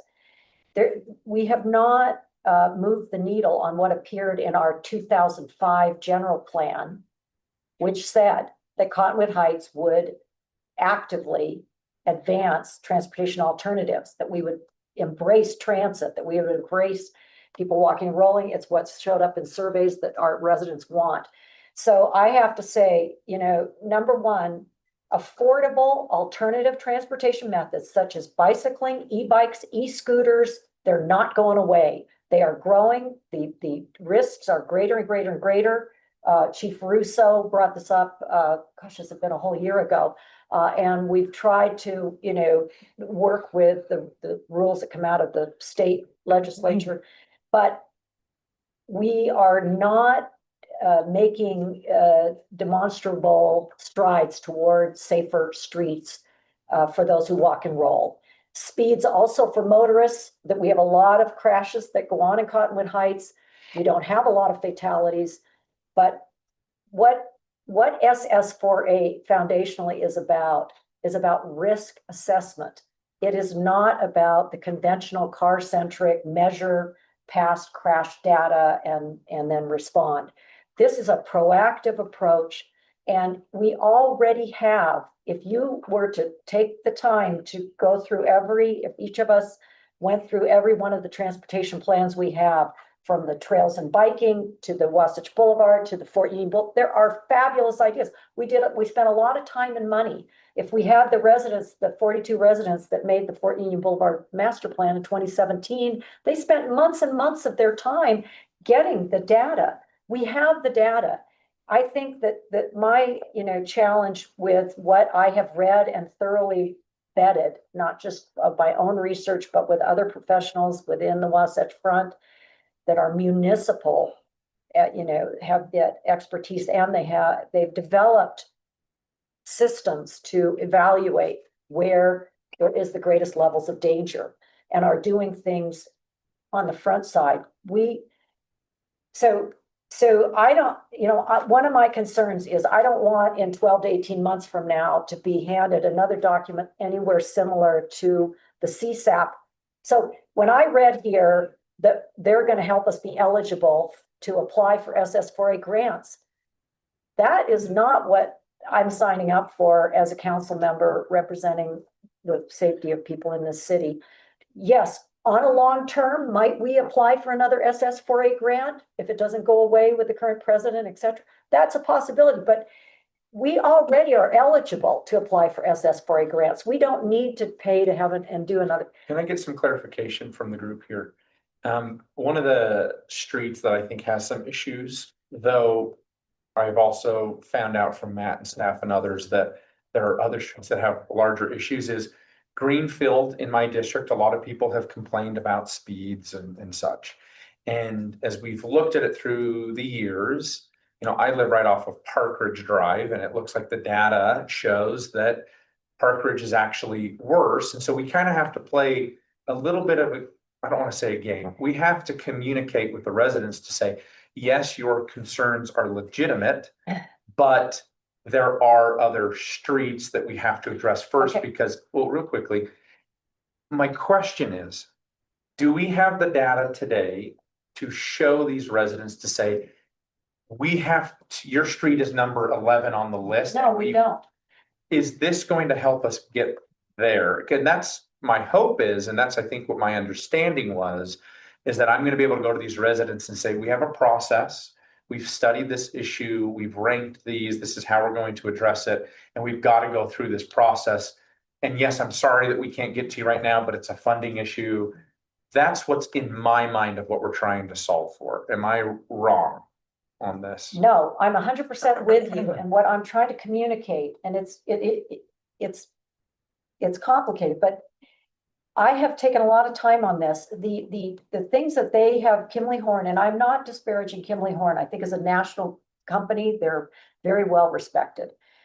However, as a municipality, we are looking for a way to evaluate that scores these different places so that we can say things like that. Yes. That is not what they plan to do. This replica places is how they plan to score the pedestrian and cycling needs. And in looking into that and in checking reputable sources, I don't see that as the best practice. There are practices that are available. And I think what I would like to, in short, because I have 7 points here that I'm not going to be able to have time to go through all of them. But I would advise that we postpone, do not make the action vote tonight.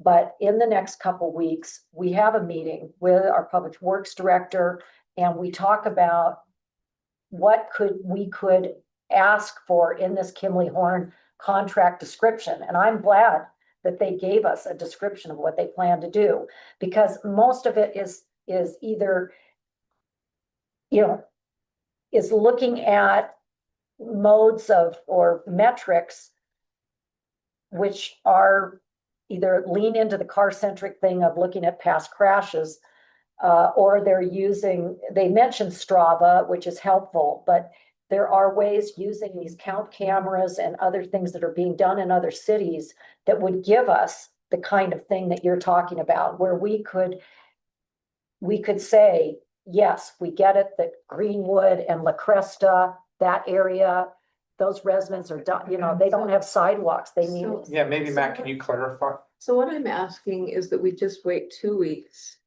to because we can use Kimley Horn and possibly use someone to work with them to help look at risk analysis and use the possible use of cameras and things rather than so much heavy use of the crash data. What did WFRC say when you approached Ted Milton about and had him read this proposal? He thought it was a great proposal, but he said it was within our council's ability to craft that a little bit more. And the person that, Mike West, that we suggested work with this, he does not have a company. So we would have to find a way, if it would work or not, for him to be involved. We don't want to add a cost to this. So I want to point out that we are doing many things for pedestrians and bicyclists. Matt Ship has been working hard on Highland Drive to get that trail. Right now we have 30th East that has the bulb outs that are going to make it better for pedestrians. And so there are many things that our city is doing, and I support this with Kimley Horn. I'd like to have 2 more weeks to just see if we can work more risk analysis to be the foundational principle and then to be compared to crash data, not another way. So can I try to sum this up so I make sure I understand? You're not opposed to the CSAP. Your opposition right now is the methods. Yeah, and how they plan to spend their time and money. We're gonna pay their professionals a lot of money to sift through a lot of data that we already have. We already have all these various plans. It's that we have not come up with a way to, and this is where I think what Mike West is doing in Lehigh is something that we could implement on an ongoing basis. This isn't a one-time, hey, here's the whole thing. This is looking at how we can work to think, how do people who live throughout the city? Let me give you, so as much as I agree, we have this 3000 East project, but that money was tied to a TIF, a tax deferred deal. So it had to be right there. I'll just pick on the mayor where she lives. You have the safest, you have the best paths and things in the north central part of our city. And that's where the Canyon Corporate Center and the money, so the money coming out of this tax deferred is now being spent making a crossing, which if you look at my information, the crossings and intersections is tip top important, where people are trying to get across collectors and intersections. But it's not being equitably distributed, and it's not being equitably distributed because we either go after grants or our hands are tied to do these projects close to where there's incremental tax. Okay, so real quickly, there's 2 things for me. One, if people have opinions on things that we need to look at and what data we need to use, I just want to make sure that we are getting the most unbiased data to provide us a product that can help guide the city on where to put resources to prioritize it so we can communicate this to residents. Second is I haven't heard from Matt Ship. He's the expert in our city on this, and I don't want to discount him and his expertise that he has, because sounds like there's been a lot of talk about this other expert, and I'm sure they're amazing, and let's figure out how to get them to give advice and all that good stuff. But we do have a public works director. So, Matt, where are we? How do we put a bow on this? Because I think we're all in agreement here. How do we finalize this? And I'm fine if it takes another couple. I have no opposition to that, but let's not get too lost. I have no opposition to putting it off a couple of weeks either. I don't have. Well, I was gonna say, we just need clear direction on what the outcome is in 2 weeks. Right. Not sitting here in What's 2 the next weeks again, 2 going, weeks? "No." That's my question. We need clear. There's no, I've often said to you what you want. Clearly define for me what you want to accomplish in the next 2 weeks. We need to be aiming toward things that can be immediately addressed in the short term, mid-range, and long term. Our city has done, when we do a project, we spend a lot of money on it. There are so many things that can be done to help our residents be safer immediately with paint, slapping on paint on the road and putting bollards in. This is being done around the country. It's being done around Salt Lake County. So there's been an approach that we, like this project on 3000 East, it'll be beautiful. The curb will bulb out, blah, blah, blah. But it could have probably been done for a quarter of the cost and it would be ugly. But here's what you do, and this is what they do in Lehigh. You measure the usage of what's going on now before we improve it.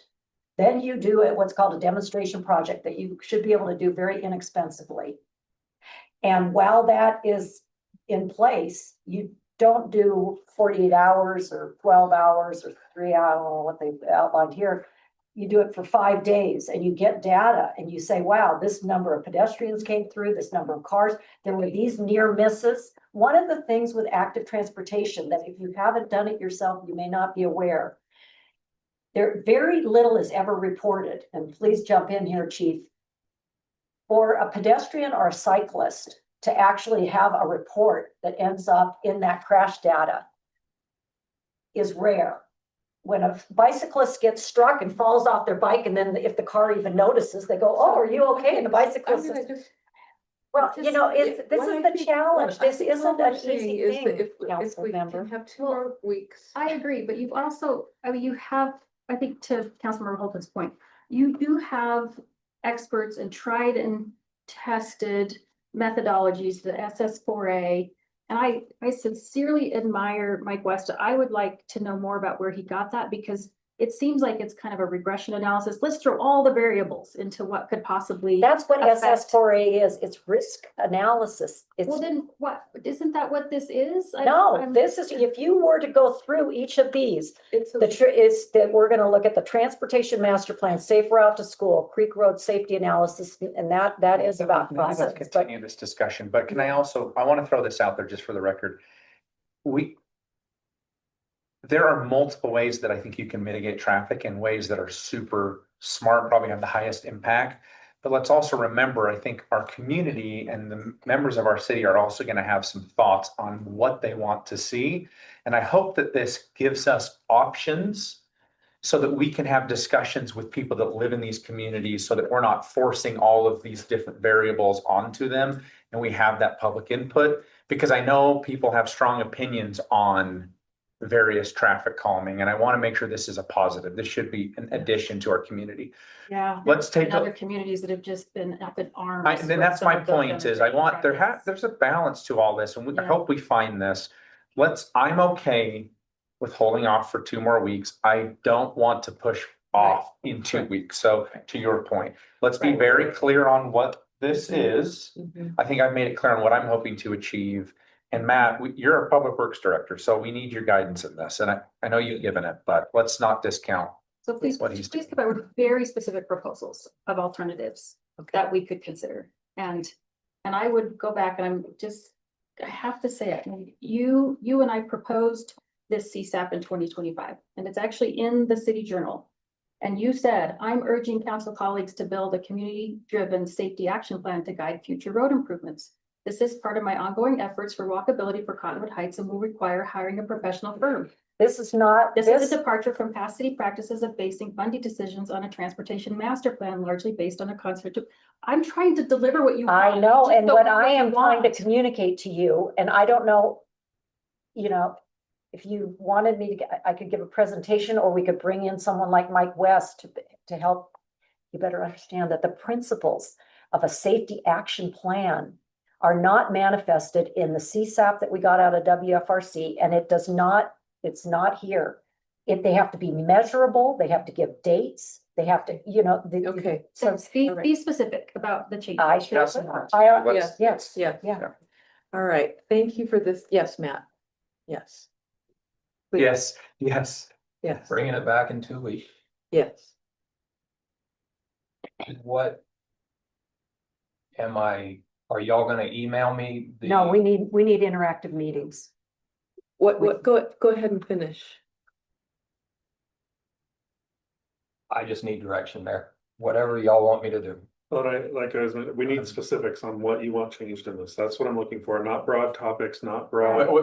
I need specifics. How do you want to change the contract? What's the wording you want changed? So I think where That's we're what I at is the contract's what it is. And I think Councilmember Burrell has some strong opinions on this. So I think she probably needs to present those ideas to the group. And then we figure out if we can land on some solutions or conclusions. If we do that at the next meeting, and then the following meeting, we could if we all agree. No, it's a work They- session they- item. What happens is the contract is the contract. It's the scope that it sounds like we have an issue with. If we go beyond that, we're gonna have to. Yeah, start so if we over. go RFQ. you are correct, Mayor.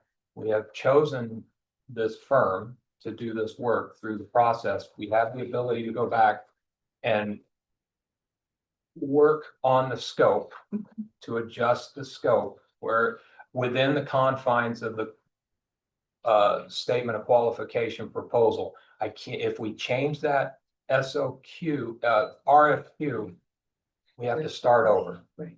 So within the confines of the RFQ, I can work with the firm, take the information y'all share and rewrite that, work with them, and they will process it, run the new numbers. Now, as far as bringing in this gentleman, I've never met him, so I don't know who he is. I'm sure he's a wonderful person. I'm happy to work with them, but they would be working as an advisory role through the city for this, like peer reviews, things of that nature, and giving that kind of input. So we'll just see if that will work or not. Yeah, and I need to contact and visit. Yeah. I got hit with this Yes. yesterday, Councilor, so. that's what I'm just trying to see is, does this give us enough to go ahead with the contract if we also, bring in Well, additional advisory roles? Okay, and I'm just gonna say our time is, we need to move because we've got a lot to cover. Okay. But So I'm not bringing anything back next council. Y'all are gonna bring back the discussion. Right? well, I think Okay. this needs to be in a meeting where we have the time and wherewithal, and I think it Okay, should it include sounds our like- CED, it should include our public works, our city manager. that sounds like next, in 2 weeks. No, we would do that Month of in the work. next. I thought we were trying to take it to a vote in 2 weeks. I thought so too. That's But we need to have these meetings. I will tomorrow Okay. get you something. All right. Okay. All right, the next item on our agenda is consideration of resolution 2026-59, approving an amended and restated charter for the Youth City Council. And I'm very happy to see that we have our Youth City Council Mayor and Ayrton, what is your title? I've forgotten. Education Officer here. We had someone else who has to go, I think, maybe. And they have worked with Councilmember Highland. Do you want to talk about this briefly? Or, No, no, okay. I wasn't prepared to. Okay, I think the youth. So city council Renata is Renata. the youth Yeah, mayor. but she is Yes. not going to speak here in this meeting, so she can Right. talk in our business meeting if she. I mean, the only thing I can say is that this was revised and many suggestions were taken into account and some clarifications were in this youth city council new charter. The reason to bring it to the council tonight is that the council then, votes to accept it, and then in 2 days on August 6th, then the executive committee for the youth city council will also adopt it. I reviewed it. I think there's some great improvements. I don't have any problems with it, so I would recommend that the council go ahead and approve it tonight. So one of my questions is, was this change in the charter driven by the youth executive committee? I was able to talk to a member or two and hear that they were involved and are very supportive of this charter.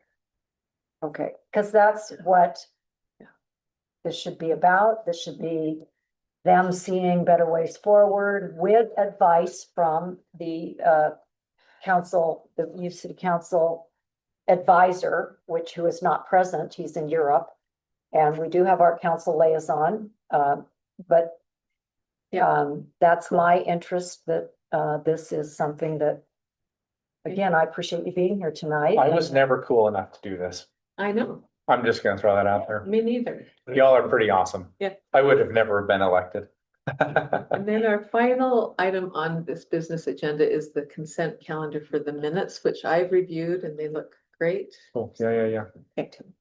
Then we can return to our staff reports because we have an important report tonight on Bitcoin fraud and a civil ordinance discussion, and we turn the time to Police Chief Robbie Russo. Well, thank you, Mayor. Sergeant Kyler Burrows is here and he'll be presenting. He just whispered in my ear that he misses, he can't come to every one of these meetings. But I can change it. He has a PowerPoint and I think you'll find it amazingly interesting. I did.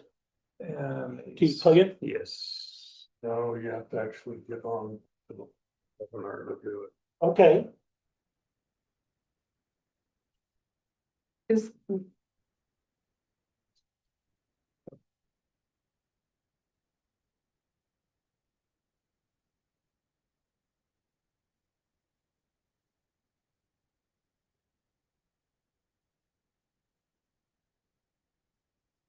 While he's pulling that up, Mayor, may I introduce, I think I'm responsible that this was an Oh, agenda item.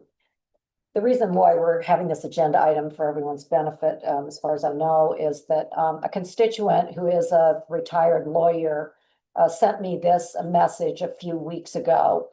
She said, I have a huge sign on my door. no, this is That's- Bitcoin. This is Bitcoin. Oh, I beg your pardon. I'm so sorry. No, no, Oh, that's that's the next. next one. Sorry, Yeah. you're right. Sorry.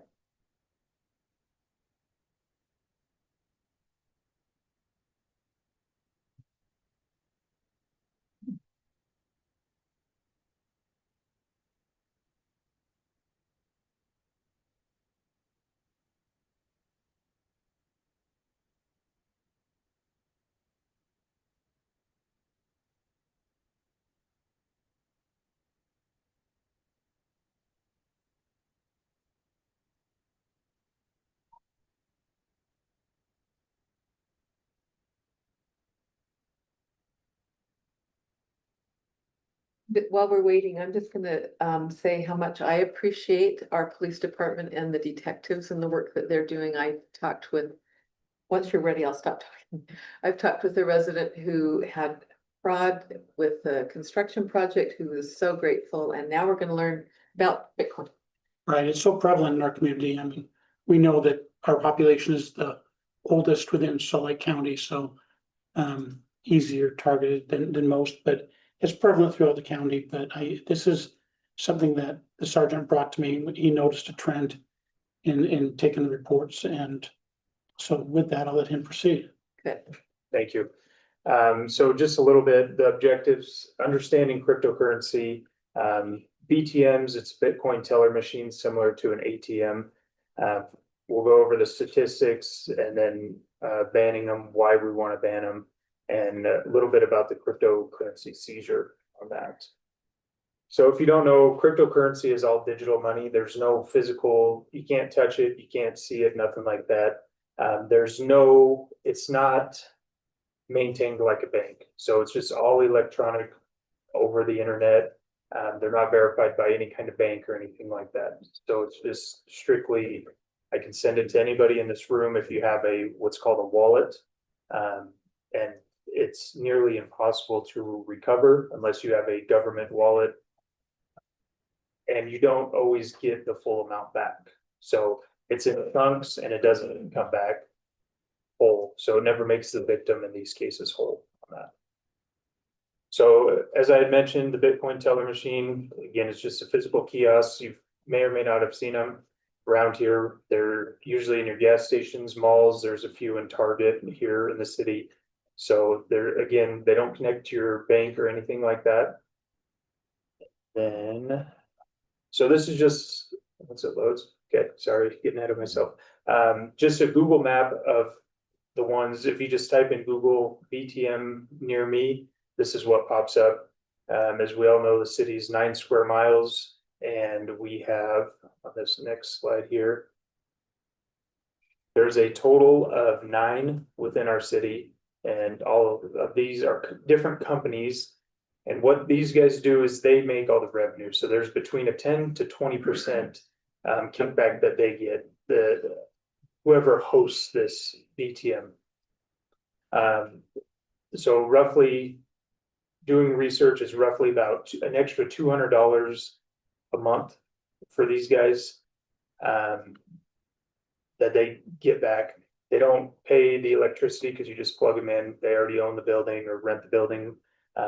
So they're not charged anything extra in that. But as you can see, most of them, your gas stations, there's a few different ones at Target. Walgreens has a few on here as well. So that, and then I believe we'll go over that, sorry, in a minute. So these are ones that we see here in Cottonwood Heights. We have been hit by every single one of these. So the email compromise is probably the most prevalent that we have. As you can see that example there, it looks very close to Microsoft, but they put an RNICRO, then soft.com. So if you're not careful, you're going to click that link and then that's how it begins there. We've all gotten the investment scam, probably. I know the toll roads was a big one that everybody got hit with. Same with jury duty. These are so prevalent, unfortunately, with they make it legit. Anybody can go on and modify. We've done it for training purposes with our subpoenas that anybody can, once you scan it in, you can change everything in it. And unfortunately, it gets people, but law enforcement will not contact you to let you know you have a warrant or you've missed jury duty. That's not what we do. Romance is another big one. They gain the trust of their victims, unfortunately, and they target, as Chief had mentioned, we have an elder population in here, people that, you know, haven't in the community that are looking for, you know, somebody, a connection of some sort. So, unfortunately, again, the sextortion is a big one. They get involved in these romance scams, they start building the trust, and then it just escalates from there.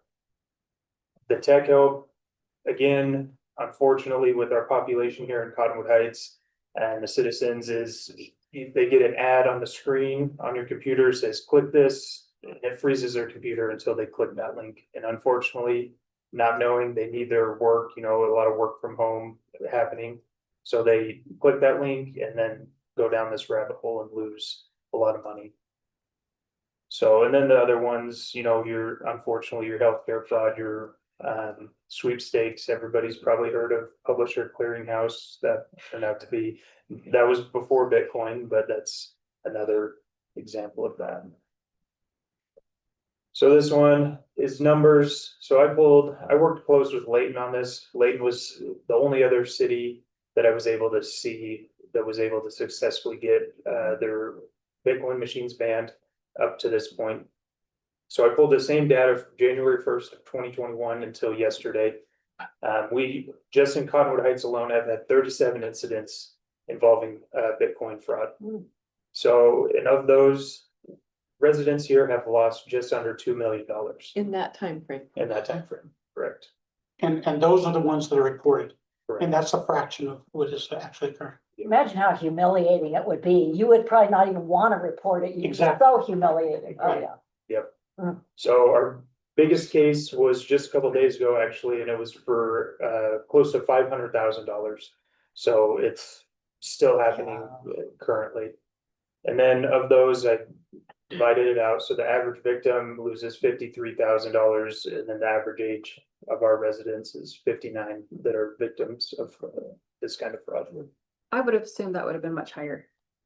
So, and it's with the sextortion and the romance, you kind of fall into the younger category. Okay. And so I think the youngest was, I want to say 22 years old as a victim. And so that's kind of, it's, And but we are the older city. And yeah, Yes. that's not a comment on anybody's ability, but because I'm getting closer to 59, I was like, oh my gosh.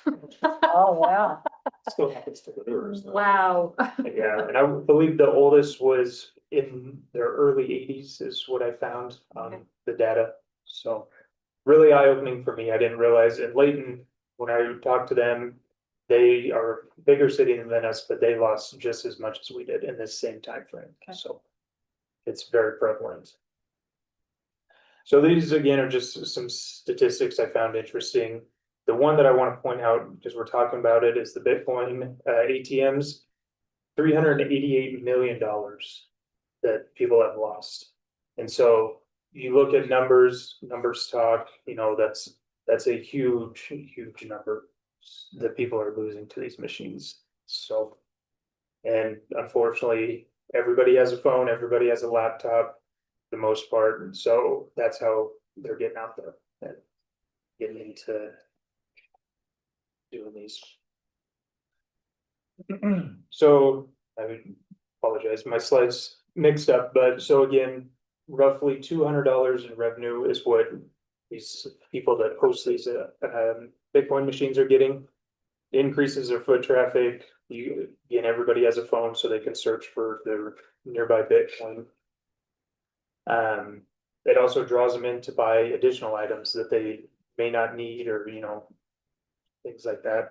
And the other thing is modernize. It shows that people are with the times. I know Bitcoin's at an all-time high and it continues growing. So to people, it looks like they're modernizing their business with the trends in technology. And then this was an interesting article. There's several out there, but this one happened just last year in Salt Lake, 2025. This lady unfortunately lost $850,000 in a romance scam to Bitcoin. And you can see some of the quotes that were interesting. If you haven't been through it, she would call it brain jacking, the grooming behavior, and the feel goods that, a lot of people like and crave. And so her other quote was, "There's no Calvary coming to save her. So unless she wins a lottery, she's going to be in poverty the rest of her life." And that's just unfortunate, and all around anybody that falls victim to these machines here. That's all I have. I do have a couple handouts for the Layton City. They sent me their ordinance as well. And then just some more statistics from Iowa, if anybody's interested in those. I got a couple questions. This is awful. Any fraud's awful. Having worked in the government in the past, you get some of the craziest phone calls and hear some of the craziest stories. And so it just helped me understand this, because I think something needs to be done. It sounds like the state or some other level of government should do something about this. But, I know an individual who, swears that their grandson called them and, they said, "I need you to wire this money," and they wired it through a bank. I also know another individual who their computer was hacked, and when they were purchasing a home, there was a bank routing information that was sent to them, but the people were able to intercept it and change the number. And then they wired the money over, all legally. There's fraud all over. Fun story. I know you're all going to want to know this. After I was first engaged, everyone needs to try it once. I was, trying to sell a ring, and someone said, "Send it to me, and once it gets on my porch, I'll pay for it." So, there's fraud that happens all over. But my question is, all these other areas are all legal and it's happening, but fraud's we're going to be obviously banning them completely in our city, and we don't have the ability to ban those other forms of sending money. Concerns with that? Any issues with that? Or I guess, Shane, there's obviously Layton's done it, so there's not a legal issue. And I guess I would tell you that, the banks and the financial institutions, that is a very small percentage of what they do. Yeah, for sure. And how it is funneled through their organization. Where these, I would argue, are much greater. I don't think that people go to a smoke shop to do a lot of legitimate cryptocurrency transactions, but they for sure will walk into Wells Fargo and do transactions. So I think, although all that is important, a good first step would be to look at banning them within the city and mirroring Layton's ordinance. There's also gift card fraud, and gift cards are still legal. Right. But to your point, I understand the percentages are probably so high on these Bitcoin. Well, do you have, I noticed it wasn't in your list, but how much are citizens losing related to these payday lenders? Like the one we have prominently. Well, I looked at that at the state level, and I was told there's a lot of bad things happening in our state, and I'm just glad that we're focusing on this one, and grateful for your noticing a trend and bringing it to us. I'm really grateful. When did Layton pass theirs? Theirs was in 2023. So it was 3 years ago. Yeah, I believe it was. I just read about it last year. Issue then. Yeah. I just want to make sure. Right, and I asked the sergeant to look into pushback or litigation or any sort of negative things, and I think he found none. Correct, yeah, they presented, I watched their city council, They gave them a 60-day grace period to get all the machines removed, and their council was like, why 60 days? Why not just do it now? And it was new, right? And so they were the first ones. So does the city send letters to these, to Target and saying remove it from your building, or to the actual ATM company? So they're under contract with, some of them are under contract, so it would just have to be sent out to the individual, whoever is hosting the Bitcoin machine. Well, I'm glad to see it's, minimal impact to these businesses. $200 a month for a Target is just Yeah. not significant. No. And then glad that you want to bring this to us. What are the legitimate uses of BTMs? I haven't been able to find any. There's, All right. Right, 'cause you can send Bitcoin and all that stuff Okay. On your phone. on your phone digitally, so. Making money, so. Yes. Yeah, Okay, A well, lot of I would support Yes, an ordinance. I would. Definitely bring this to us. Yes. Do we have a work session to go over, or is that what the next step would be? Well, what we'd like to do is send an ordinance to, see, I'm gonna volunteer Todd because he's not in the room anymore. Todd or Shane, and then, Okay. and as you as well, start and look at it, and then you can edit or Sounds have good. questions, and we can put it on the agenda, yeah? Yes, we are excited. Sounds We're good. grateful. Yeah. This is an example of the excellent work that our detectives and officers do, noticing how people are being impacted in negative ways and bringing it to our attention. So thank you. I'm very grateful. Thanks. Yes, and now we're gonna move right to the door-to-door solicitations discussion because we have a closed door meeting, a closed session we want to have this evening, so go ahead. And I think Ms. Councilmember Burrell had wanted to introduce why this came to our attention. Oh, well, I was, like the mayor, I was kind of just trying to fill in, but basically, a constituent who's a retired lawyer, said, I had it in front of me, I just let it go. That she had a no solicitation sign, and then she started quoting city code. And I really appreciate the responsiveness of the police department to bring this to the council to consider, and help us to understand, and our residents to understand, our aspirations and what's in our code, and then what they can reasonably expect. So thank you, Leslie Rinaldi, and I won't take more time on that. Yeah, so to be clear, what she is not talking about are the Girl Scouts or the, church members, doing that. What they're talking about are the annoying, unlicensed, solicitors who knock on your door, even though you have a no soliciting, placard there or notice. So there are several things in play, and that is that some of them are required to be licensed to the city, and I think that we have all of none that are actually licensed in the city. I don't know that we've actually licensed. State license or? No, the city. Well, and she specifically cited Cottonwood Heights 5.86.170, no soliciting notice.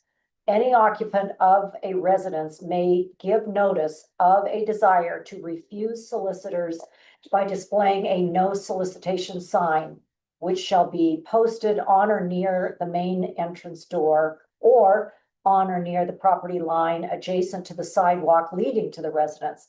The display of such a sign or placard shall be deemed to constitute notice to any solicitor that the inhabitant of the residence does not desire to receive and or does not invite solicitors. It shall be the responsibility of the solicitor to check each residence for the presence of such notice. The provisions of this notice section shall apply also to solicitors who are exempt from registration pursuant to the provisions of the Great, chapter. that's very helpful. So the ordinance is in place, and there are a couple moving parts, and they need to be, if they're gonna do it, the ones that need to be licensed aren't. And we have people who put up notices and that's being discarded or disregarded. So to that end, I think the ordinances are fine. The question we have, or the solution, I think, would be that we do a public PSA, campaign and try to educate the people or the citizens, and on the website and so forth, that we're gonna take a no tolerance policy, if that's your direction. We get dispatched to these. only typically when the officers get sent out there and the supervisors see it, they'll ID the person and send them on their way. But I believe under our code, it's a class B misdemeanor. So, I mean, we can cite them, and I imagine citing a few of them will make this problem go away kind of quickly. So unless there's any objection, I would suggest that we publicize it, do some education, and then direct the officers that when we get these calls, and certainly encourage people to call when they see them in their neighborhoods to alert us that they're there, and then we can go up, and if they're in violation, then we can hold them accountable and cite them or cite the company that they work for. To give you some additional background, consumer protection ran a piece of legislation, I want to say the 2025 session specifically on this issue. And actually penalizing companies for promising certain things. So this was more of a solar issue where people were saying, you will get this tax incentive and you will get these things when they've never run formulations on income or anything like this. And so I think this is important for us to enforce that people have a license, and if how they're doing it, how they're communicating, then is a consumer protection issue, which the state is constantly trying to crack down on some of that bad behavior. My point in bringing that up is I've even taken some of my doorbell video of the deceptive practices and have shared with consumer protection. So for residents or others, if you see that behavior, you should report even the deceptive part, even if they have a business license. Right. So it's And important. also, to that end, to obtain the license, I believe that the code requires us to do a background. And there are certain things that would preclude them from actually obtaining the license. So it's the individual that has the license, not the company that is paying the individual. The person, needs to have the license. So the process is like, if the people want to do a solicitor selling for door to door, they have to come to the city and apply for the license. And the license probably include, they need to go talk to the PD to get their background check for each person, not for a company. If they hire 10 kids or 10 students, 10 of them need to get their individual background check. And after that, they need to fill out the application form. Application form includes some basic question. They need to answer each question, yes or no. And after that, business license specialist sitting gonna review those application. And in the past, they will forward to the CED director to the final verify. And after that, we will tell the applicant the process is done. They can make appointment with the PD to print their ID. So they kind of get the same ID like a city staff one, like this one, to show them oh, this is city approved solicitor license. But that doesn't mean they can knock on a no solicitation door. Correct, they're two separate things. When you have to get the license, and I don't think there are any currently issued, right? Do you have any that you've issued?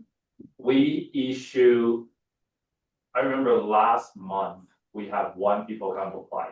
Yeah, but I don't know if they finished their final process. so another question is, I know that we've had some of these, which is everyone's least favorite thing. You've had some of these utility companies that have come through and they need to notify you that they're going to be doing some work and digging up. Is that? It's exempt. That's exempt. Yeah, that's exempt. I wanted to bring up, this is bringing up a point. We have to get our residents to be, active in reporting these things. I do that when people that come up to my door, I ask them if they have a license and they've gone through the city and they haven't. And I've called their company and told them that they are not allowed to be in our community without going through the city, the proper channels, I should say. And it doesn't seem to scare them off because they just go around the block. We've got these companies that just drop kids off, teenagers, to start soliciting door to door. These can create some dangerous environments for people because it becomes transient. You don't know who's here, who's knocking on your door, and what they're doing. If they're lurking to try to scout things out, or if they're legit, we don't know.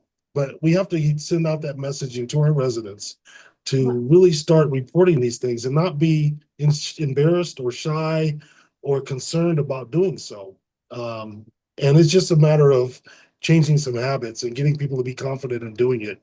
Because my neighbors, most of them have no soliciting signs, but you still got the folks that come up and go, hey, I read your sign, but I'm at down the street at your neighbors and I'm taking care of the bugs at their house. Would you mind me taking care of the bugs at yours?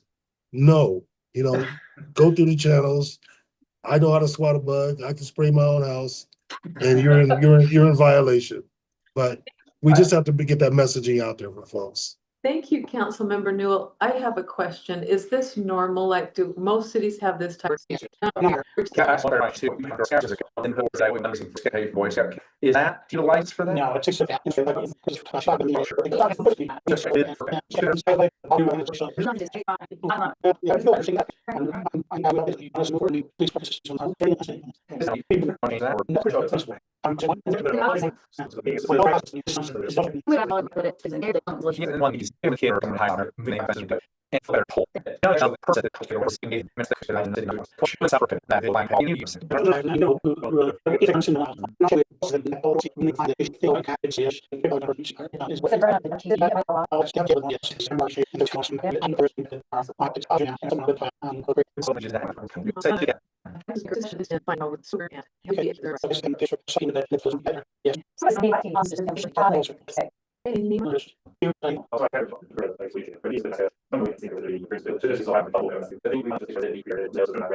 If we are sharing those kind of short information like every month and then one, so let the resident know what's the process, or if they see this, what who they're supposed to report is. We kind of started this thing with see if they can really help the residents see, oh, city start pay attention on these things and step by step and see if they can be. So Well, it would be of interest to me if your department has, since you have a spot in the newsletter every single month. It'd be yes, neat to see kind of what topics that you plan to take on. I just would be it would be of interest to we me. always save that small area for like each, like, okay, we see a resident call 2 times this month, oh, record the same thing, we're thinking about how to add a small section for each our zoning department section. So we have like a short, pretty small section can add. You do that in addition to your sustainability. You tend to write one Yes. every month on Yeah, I can sustainability. reduce my sustainability parts and add those kind of. I'm not gonna emergency announcement, but just kind of another short education section. Great. Thank you. Thank you. Okay, now, Unless Shane, I'm sorry. to yeah, miss you. Anything you want to add? okay. All right, we'll have now we're gonna review our calendars and upcoming events. We have senior bingo on Tuesday, August 19th at 1 p.m. in the community room at City Hall. We have our Cottonwood Heights City Book Group on Thursday, August 27th from 7 to 8:30 p.m. in the community room. And we have Monster Mash and Trunk or Treat Thursday, October 22nd at the Hillside Plaza. With that, we're ready. I will make a motion to close the work session so that we can open a closed session to discuss acquisition of property. I'll Thank- second that. Thank you. And then, as people are leaving, we can run and get our meal and then start this meeting. Thank you. So yeah, you vote. Yeah, We gotta vote on to do it.